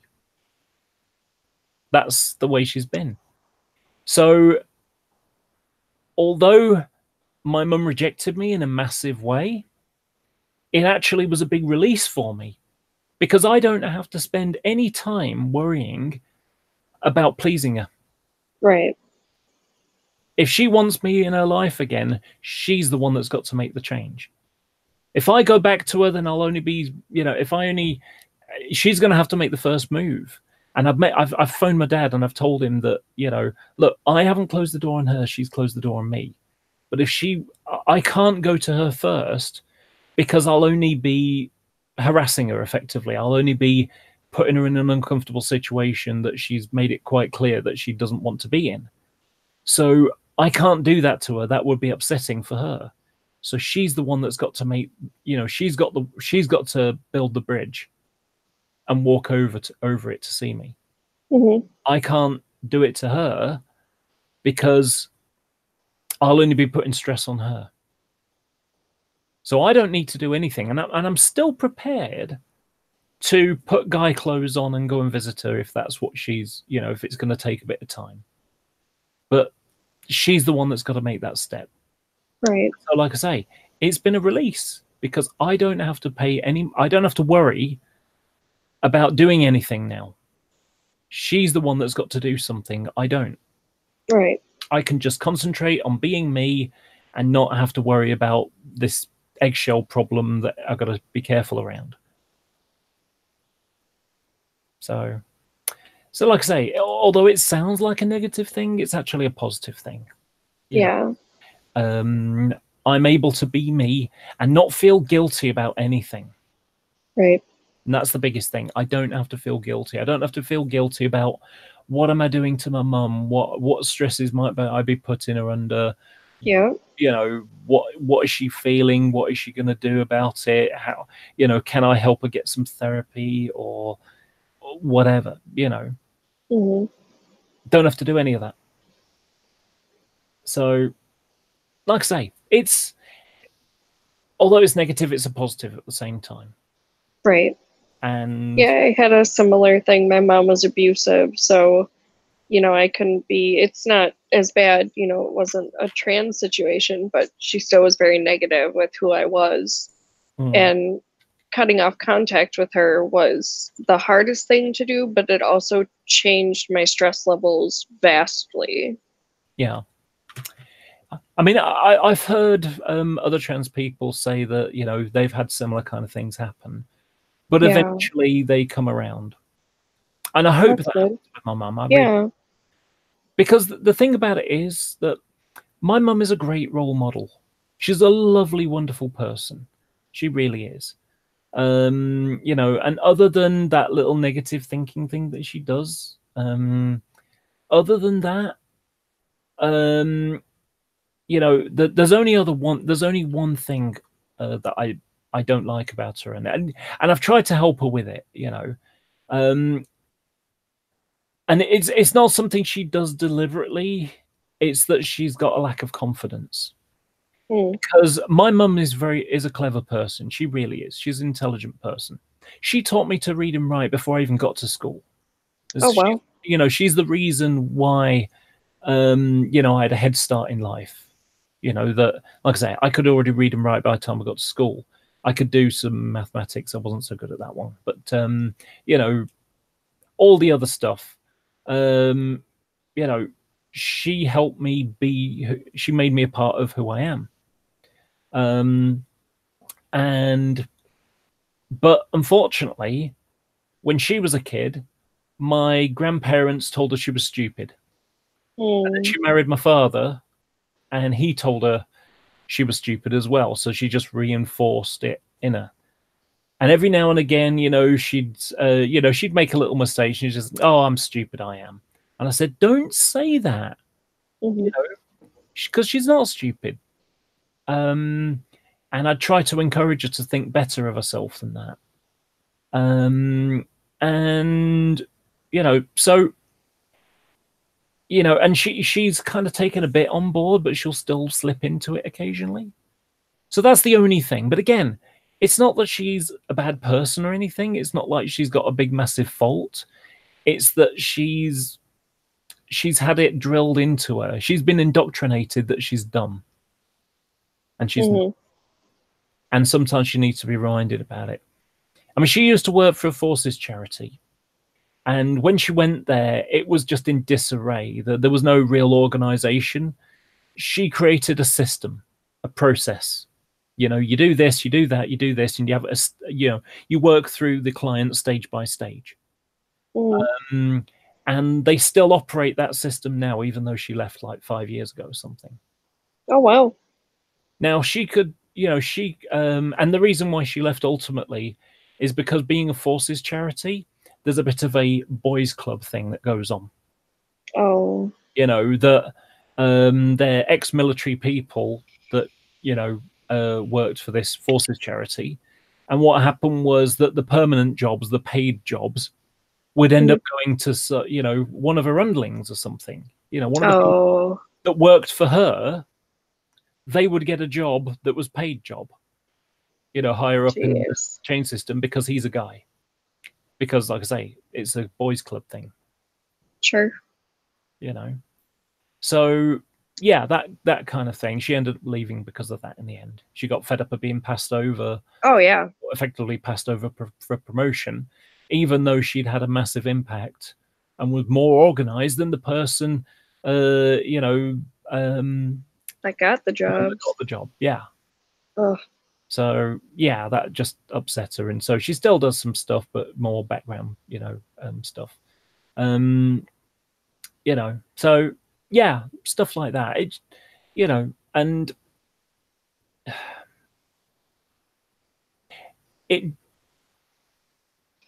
she just, like I say, she thinks she's stupid and she's not. But like I say, it's not anything that she's done. It's just that she struggled to try and think of herself in a positive way. Right. You know, I mean, I've got problems, and you know, it's almost like, you know, when you hear the Christian fundamentalists and say, oh, being an atheist, there's no purpose in life. It's like, yeah, but you create your own purpose. Yeah. I create my own purpose. I'm a bloody good railway modeler. I've written magazine articles. I am, you know, when it comes to the color schemes, I have people come to me all year long saying, can you tell me what the color is for this? What's the color for that? You know, that's cool. Yeah, just I'm a member of Model Railway Society. I'm the vice chair of Model Railway Society. Oh, that's awesome. And someone wrote an article for the latest magazine that we get. And in it, he referenced me. because Oh, cool. because what happened was he was talking about repainting something, and it's like 3 vehicles together, and the middle vehicle is where they had 2 vehicles, and they split them apart and put them between 2 other vehicles to make it a 3-car set. Okay. It's like, does the number on the front, do they painted the number on the front? And I said, yes, they do. Just yesterday, someone posted a question on the forum about a coach, what the lettering is going to be on the side. And I remembered a video that I'd seen last year, and I pointed them towards it, and I said, well, there's both coaches in that color scheme at that time. There's one and there's the other. They both have ScotRail written on them. And so that confirmed his, the question that he was asking. Sure. So I've helped out someone else. When he writes his article about it, because he writes articles on the work that he does, when he writes an article about it for our magazine, is he going to reference me, or is, even subtly, it could be, I wasn't sure whether it had intercity lettering or ScotRail lettering when it was transferred. And someone on the forum, on the DMU forum, said, it's got that kind of thing, confirmed that it had ScotRail lettering or something. That's a vague reference to me helping him. Doesn't say my name, but things like that. Still, yeah. As a livery expert, I did some drawings, which I've given to a couple of manufacturers. So people have models on their layouts that are based upon data that I researched. Oh, wow. Things like that. I've done consultation work for manufacturers. And, so all those sorts of things, I create a purpose in my life. Although I haven't, I don't have a job and I haven't got a a wife, and I never had a wife and kids or any of that kind of stuff that, people expect you to have and everything. I created my own purpose in life. I became an expert on a specialist subject. Yeah. I think that's more meaningful of a purpose than you just saying, oh, well, this mysterious being in the sky created my purpose. So, like I say, I've created my purpose in life. I found meaning in my life. And then now I've got a new identity, which sounds like an odd way to describe it, but it is. It's, I've had this secret part in the back of my head, and now I've come off, in fact, I tell you what, I'm going to use an analogy. At the end of Iron Man, the first Iron Man movie, he's got the card to make excuses, and he just says, you know what? I am Iron Man. And the crowd just go crazy. And that's what it's like for me. I am Laura. And that's how it is now. This is my new identity. This is how I'm living. And when I changed my name, I got a video on my channel where I talk about when I changed my name. And that was a massive moment for me, because a name is a big part of your identity, how you see yourself. Yeah. The day before I changed my name, and the week before, and the months before, even though I'd been living like this for well over a month, I've been going out all the time as Laura. I was calling myself Laura, but my name wasn't actually Laura. But as soon as I changed my name and I had the bit of paper, that I can show people and say, this is my name, this is my deed poll certificate, this is my deed poll document. I now conduct myself with the name Laura. Even the day before, if I'd have been in a car and I'd have been dressed like this, and the car had a light out or something, and the police officer asked what my name was, I would have had to tell him my guy name, because my legal name was not Laura then. But the day after I changed my name, if the same thing happened, I would say my name's Laura, and it would be Laura. It is Laura. It's not a pseudonym. It's my real name. It's my real identity. It is me. Yeah. And the same, even if I was dressed up like a guy, I would have to say, I'd say my name was Laura. And actually, that was one of the annoying ones that happened last week. So I ordered my groceries, and when my groceries arrived, it was only 2 boxes instead of 4, and I said bit low on the boxes, and he went, "Oh yeah, they got put on the other van by mistake, but don't worry, we'll be getting it back in a little while. So about hour and a half, you'll get the other half." Okay, fair enough. So by the time he came back with the second one, I'm putting everything away, and I realised that there aren't any carrots there.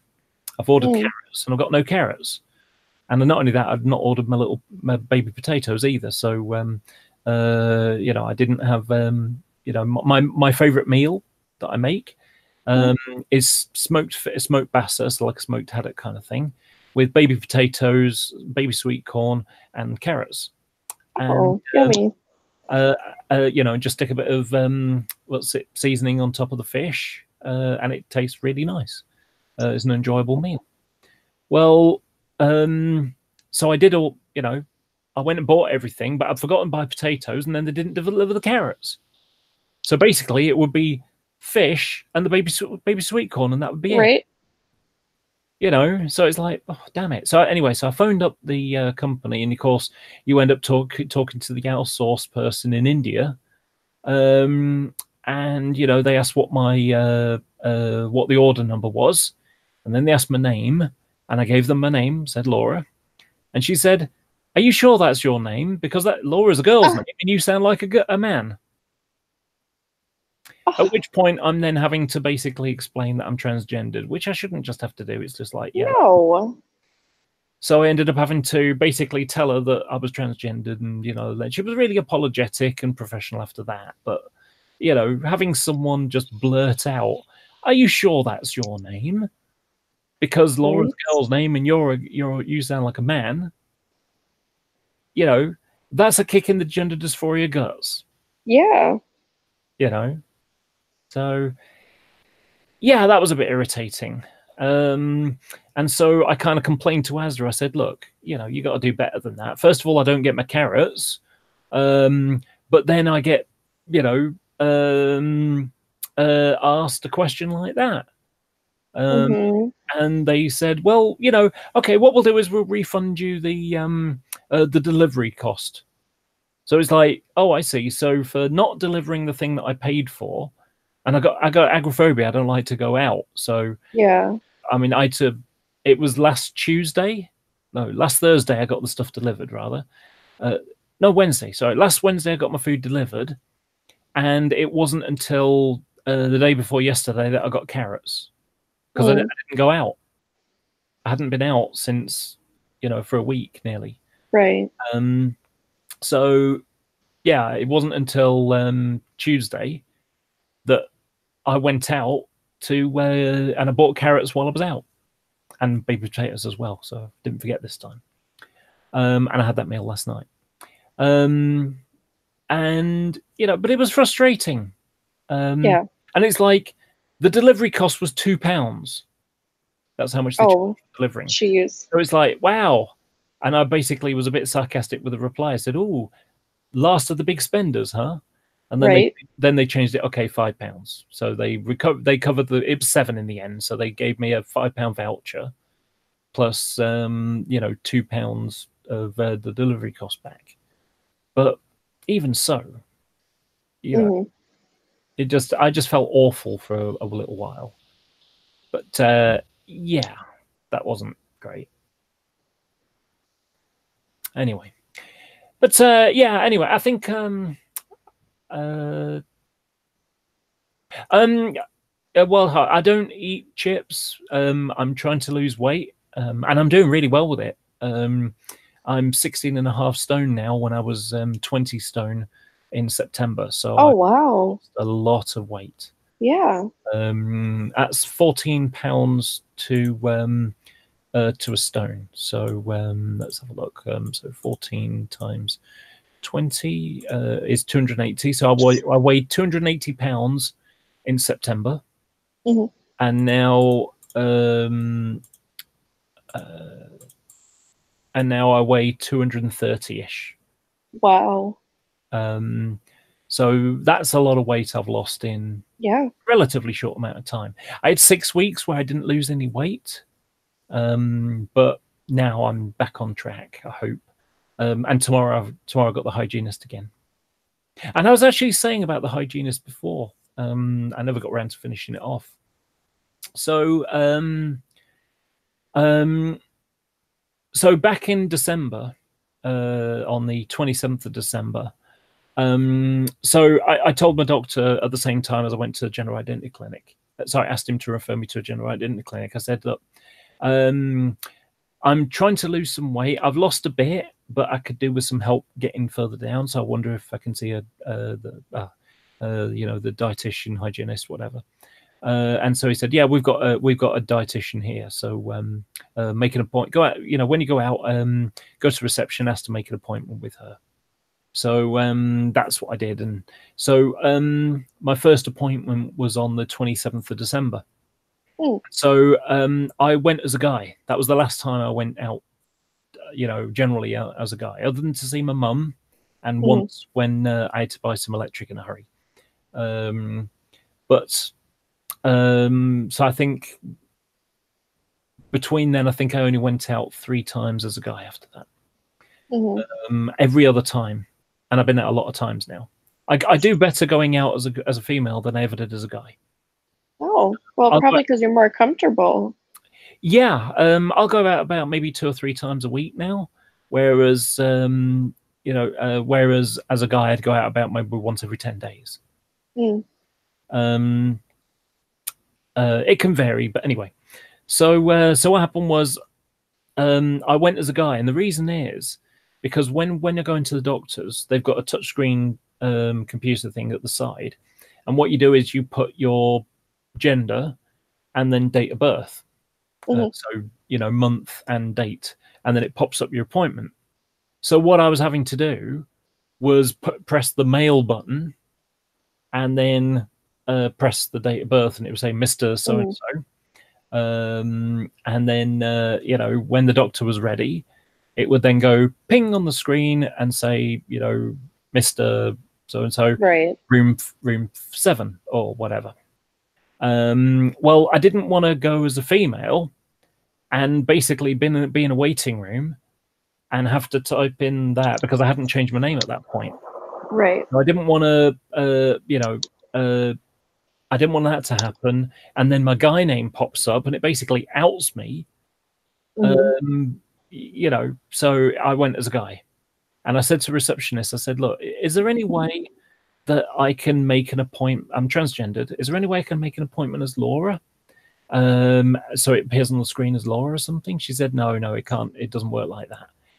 However, instead of typing it in the screen on the computer." Just come to us and we'll call you instead. Okay, that's fine. So they were going out of their way to help. They couldn't do what I wanted, but they did the best they could. Yeah. And of course, a week and a half later, I changed my name anyway. Or a couple of weeks later, I changed my name. So in fact, the next time I went in was to show them certificates so they could change my name on the computer. So so then what happens is, on that first day, the 27th, I went in to see Steph, the dietitian, and I told her that I was going to be transition. I explained some stuff, and so we did the weighing and everything, and then I left. And I said, next time I come, I'm probably going to be coming as a female. So so she said, okay. So then a couple of weeks later, my appointment comes up. And so I'm wearing a rather nice red, sort of a dark, like a slightly magenta-y red, a sleeveless Audrey Hepburn style dress with cool. and a scarf. And she said, I'm in the waiting room. I've signed in and everything. I haven't changed my name yet. So I've just gone and they'll, call me. So so I'm there ready, waiting away. And then she comes out and she sees me, but she's getting the person before me. So she sees me and she goes like, quick silence. She says hi. She's like, hi kind of thing. Mm-hmm. And then and I smile and give her a wave back. So then she goes off, and then, you know, a little while later, she say a wild heart. So then she comes out and she says, come on in, Laura. And so I go in there, and she the first thing she does as soon as the door's shut, she says, "You look amazing, absolutely amazing." If you know, if I didn't, if I didn't know, I wouldn't recognize you from Right. what I saw last time. And you know, sort of, and after about maybe 20 minutes, you know, after maybe not even that, 5 minutes, 10 minutes of talking, she says, you know, you come across as so much more different, so much more alive and, you know, confident about yourself than you were last time I saw you. And I said, yeah, I feel more confident. This is, you know, this is me. I feel much better like this than I ever did like that. And, you know, a few weeks ago, she said to me she couldn't, you know, she can't even remember what I was like before. She can't remember what I even looked like. Mm-hmm. And she's been really supportive. She's been one of those people that told me I look beautiful and look great and everything. Awesome. You know, and she's really happy. And we have an arrangement where I'm the last person. So I go and I'm the last appointment because she can spend more time that way. Oh, okay. You know what it's like as a doctor's kind of surgery that, you know, you've got 7 minutes to see someone, but it's 7.5 and then 7.25. And next thing you know, everybody's like, you know, 10 minutes, you know, delayed. So you sit in the waiting room for 10 minutes after your appointment was, things like that. So by being at the end, we get to have an extended chat. So we can chat for half an hour instead of like 7 minutes or whatever. Sure. Because normally it's like you go in there, you know, okay, how are you doing? Okay, well, you could do a bit better than that, you know, whatever. Okay, let's get on the scales. Okay, you've lost a bit or you've gained a bit or whatever, you know, that kind of thing. Okay, well, you know, come back in a couple of weeks, maybe try this schedule, you know, this eating regime or something, maybe cut out this thing. And so, you know, yeah, so all that's working. So yeah, like I say, it's all good stuff. Hey Rennie, do you want to come and join in?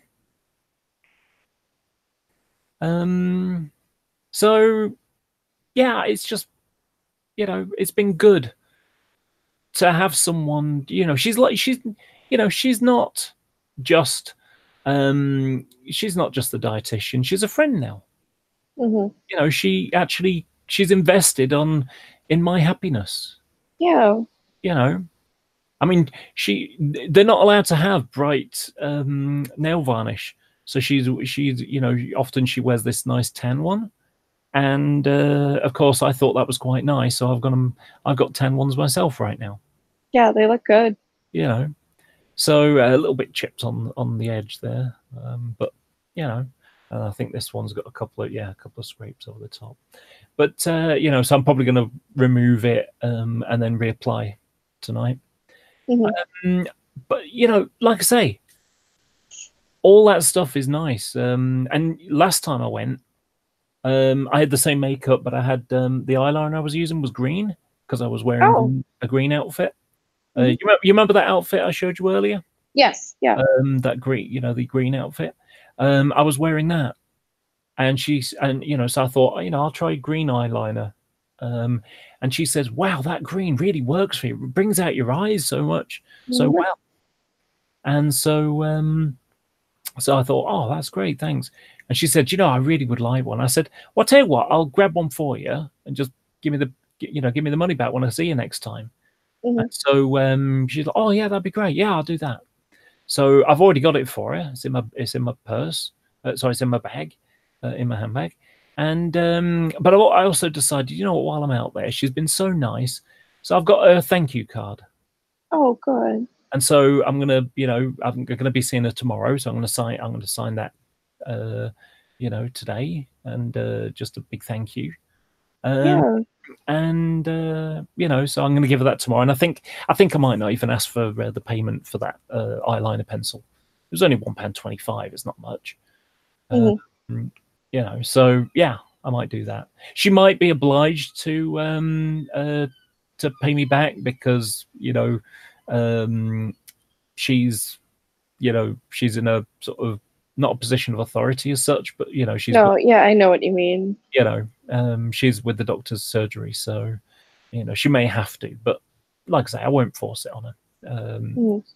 You know, I'll volunteer, and if she insists, I'll take it. But you know, yeah, like I say, it's just, you know, it's just nice to be nice, and it makes me feel happy.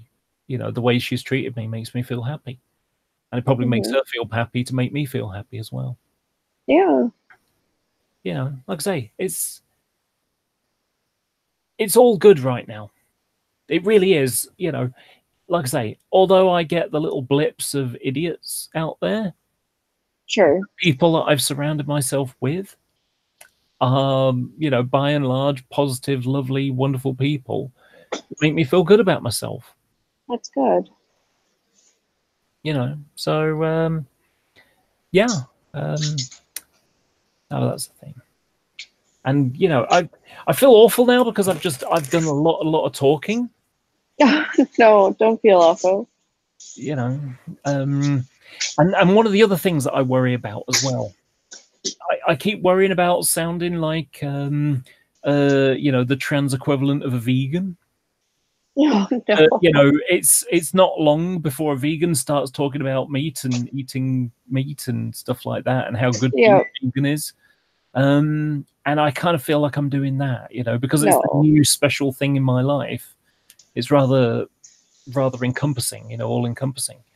It makes me kind of worry that, oh gosh, I hope people aren't thinking, oh gosh, here goes Laura again with the trans shit, you know. No. So not at all. I try to limit it a bit more now in discussions. It's only when things go quiet then maybe I'll bring it up. But yeah, so and there is another thing it sort of bothers me a little bit, not in a big way or anything, just a little niggle. And that's, I don't know what's left, because I've had many big events, you know, coming out, living like this, you know, and now it's becoming the normal thing. Is that the microwave? Yeah, sorry, my boyfriend's making lunch. All right. So I've got all those things going on, but I've changed my name. That's a big thing. You know, I got rid of my guy clothes. That's a big thing. I've had that mental mind change, you know, that mental switch, not having to categorize myself as a male anymore, because that's not one of the list of options that I do anymore. Right. So I'm just me now. You know, those kind of big events, those big changes, I don't really have anything now. I'm effectively, if we imagine thinking of like an aeroplane, you get on an aeroplane and you push back from the gate and you're taxiing down, and then there's the big thing where you go roaring down the runway and you take off and the undercarriage goes up, and you know, you're climbing to altitude. And, you know, well, you know, and just the sort of day by day stuff where you're flying across the ocean or something. Right now, I'm kind of in the holding pattern. You know how airports are busy and you can only fly out? So they basically have you doing loops around the airport, and then they just peel you off one by one. Kind of thing. Well, I've got a year. It's going to be almost exactly, you know, it's coming up a year now. The gender identity clinic, the waiting list is 18 months. Oh boy. So December, January is when, you know, it's from the point of referral. Now, I don't know when I was referred. I don't know when that started for them. I know that I went in the middle of December to ask to be referred, but it may have taken 3 weeks for the referral to get to the gender identity clinic and for them to tap it in there and then to send the letter out. So, you know, so it's going to be May or June next year before I get my first appointment. That's a long time to wait. I've got a year to wait. So at the moment, I haven't got any big moments left at the moment that I can think of. Everything is just day by day, enjoying the nice little moments and things like that. It's another, there's the fourth person who says I look beautiful. There's the fifth person who says I look beautiful. There's the, another jerk on the street who says something horrible that I just have to think, oh, you arsehole. But don't worry, there's been all these positive things. At the moment, the best I can do is count the number of nice instances I've had and a small number of negative ones. And that's all I've got at the moment. I haven't got any big events, unless my mum decides to change her mind and come back into my life, or let me be a part of hers even. And, I mean, the only possible thing I can think of, would be if someone asked me to be a bridesmaid in their wedding or something. I mean, that's about the best I can think of. Maybe something like the summer. I've got a rather nice strappy sundress, just like, sort of goes up over the bust and then has a couple of straps over the shoulders. I bought a strapless bra to go with it so that I can wear it if when the summer comes. Now, last year, it was the summer. My friend came to visit. We went to Manchester, and my friend wanted to wear a dress or a skirt. And I'm like, because I didn't like the idea of on my doorstep, and I wasn't coming out yet. I wasn't ready. I was going out on the balcony and wearing a t-shirt over the top so no one could tell. But, and then just afterwards, I started to just like put the wig on and go out on the balcony like that. But I still wasn't doing makeup and going out. I was still, closeted within the confines of my own home. Going out on the balcony was that was it. But when we went to Manchester, there I am sweltering in a t-shirt and a pair of tracksuit bottoms, literally sweating my nuts off, excuse my language. And looking around at ladies thinking, I've got lovely sundresses just like that. And I would be so much more comfortable and happy with that than I am now. Now this year, I'll be able to do that. I'll be able to go out like this in a nice happy sundress and feel comfortable and happy doing it. Maybe I'll get a bit too much sun on my shoulders and end up with a little white tan line. Yeah. End up with the tan line. That'll be fun. Stupid little thing, but it'll be an interesting little moment. It's still a big thing, though. Sorry? It's still a big thing. I mean, to you it is. Yeah. So those are the kind of things that I can do. But it's like effectively the question I'm going to be finding out for myself, what is the new summer normal for a trans woman like me? Yeah. What can I now do that I couldn't do last year that I can do now? So I've got to take those little moments, and it's like I say, it's one of a list. It's like leaving the lipstick on the glass, or something like that. Having someone say I look beautiful, wearing something nice. And again, it's not about the clothes; it's how I feel, in the clothes. How it allows me to express who I am and how I feel about myself. They're an outward manifestation of the female on the inside. So all that stuff, how those are little moments. The big ones will be when I get my first appointment, and then I've got another year of the new normal to get through until the next one comes along a year later, and then the big things will start to happen, because that's when I'll start taking hormones, and that's how I'll start to change. That's how I'll start to change my shape, to become who I am on the inside. And later on, there'll be surgery options. So, those will be the big things. Now, but at the moment, I'm in the holding pattern, waiting, hoping that you know, when's going to be the appointment coming? When is going to be the next appointment when I'll probably get hormones? I've got all this waiting to be done. So that's the way things are right now. So, like I say, holding pattern. Is that all I've got at the moment for a year? I've got rid of I got the big moments, the biggest moments past me already. What more is there for now? So I'll just grab those special moments in between, and that'll be fine. But I tell you what it's a bit like. It's like a slow motion version of, are we there yet? Are we there yet? You know, and so, and it's something that there's a document written by some UK trans women talking about how to get through the system.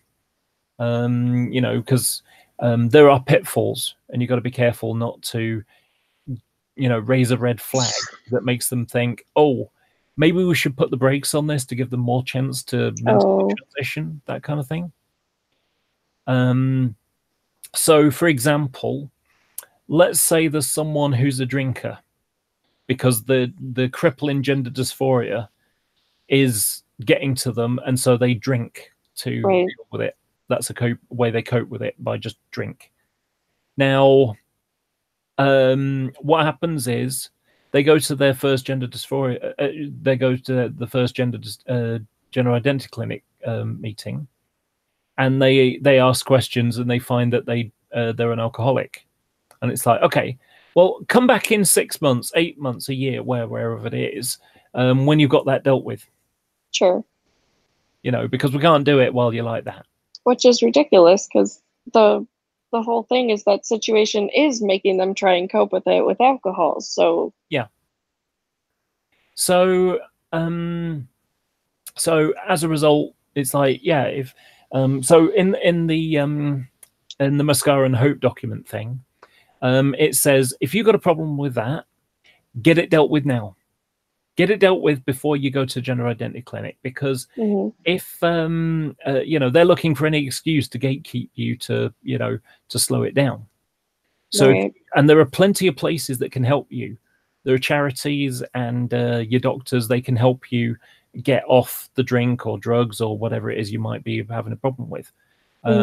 Don't let them, you know, slow you down. So things like that. So I'm fortunate I don't have that too. You know, I don't drink too much. I have, you know, something every once a fortnight. I get a bottle of wine. But in addition, there are a lot of trans people. I used to be a member of a Discord group, and there were a lot of mixed up kids there. I want to say kids. I'm talking about people that are in the sort of 15 to 20 year old bracket.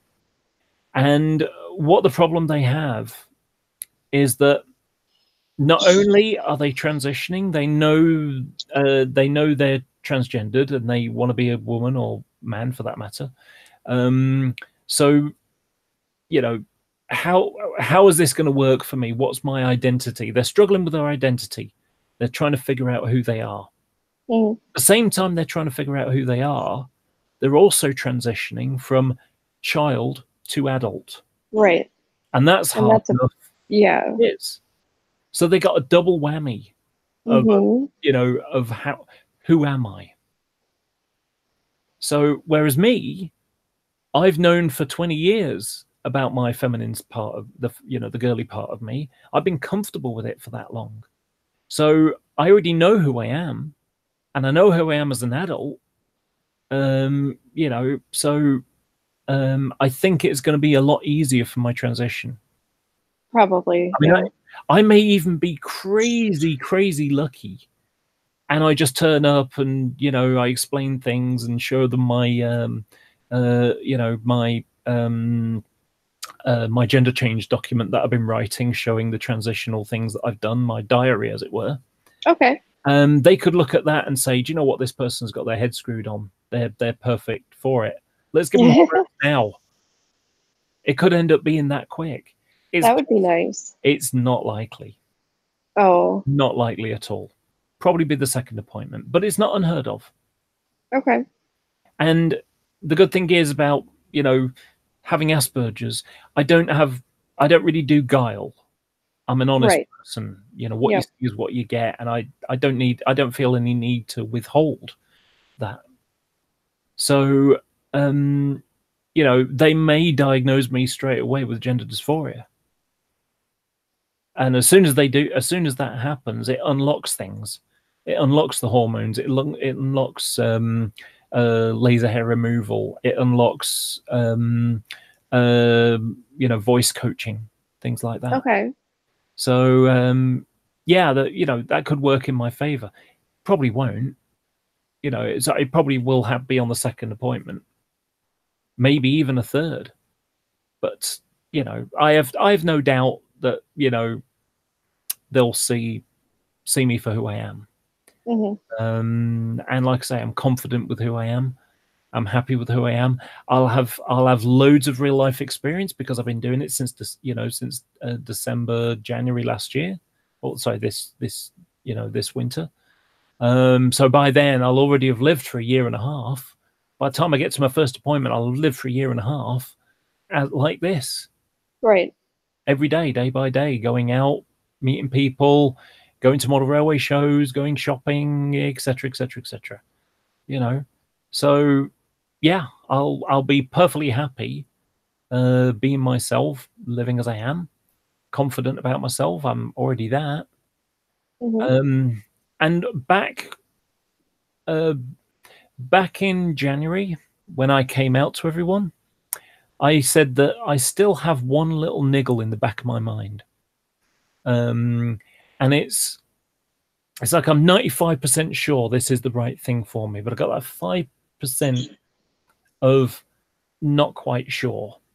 And that 5% was, are you sure that you're not so carried away with how this is and how you're feeling and how good things are being, that it's clouding your judgment to what is right for you? Is this really the right thing for you? Or are you just caught up with the emotions of it all, as can happen? And I've been living with this long enough now that those thoughts have gone. Yeah. I'm now certain that this is what I need. This is what I want.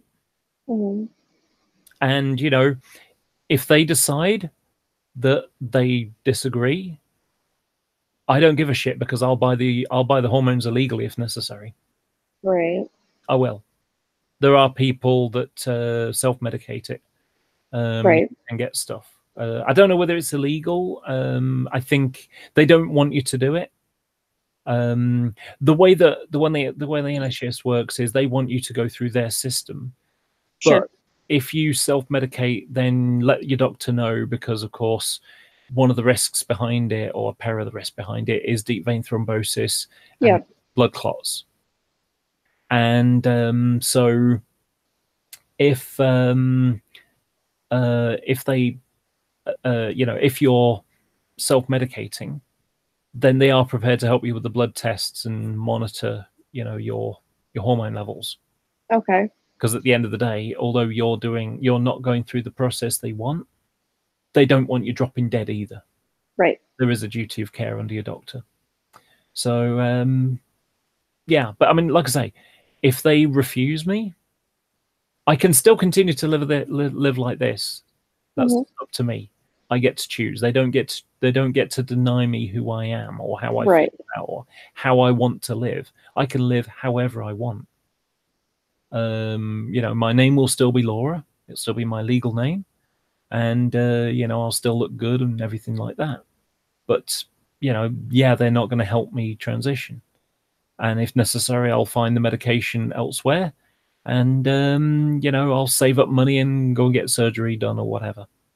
So yeah, that's the way it would be.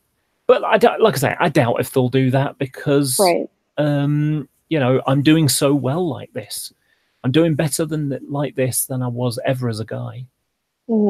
I'm confident about who I am. I know what I'm doing.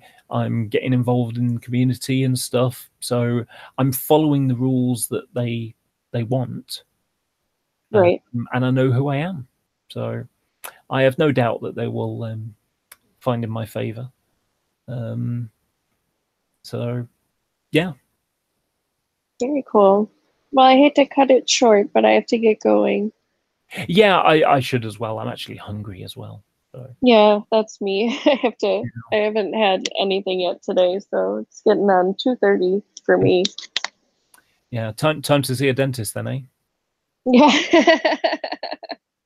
2:30. Yep.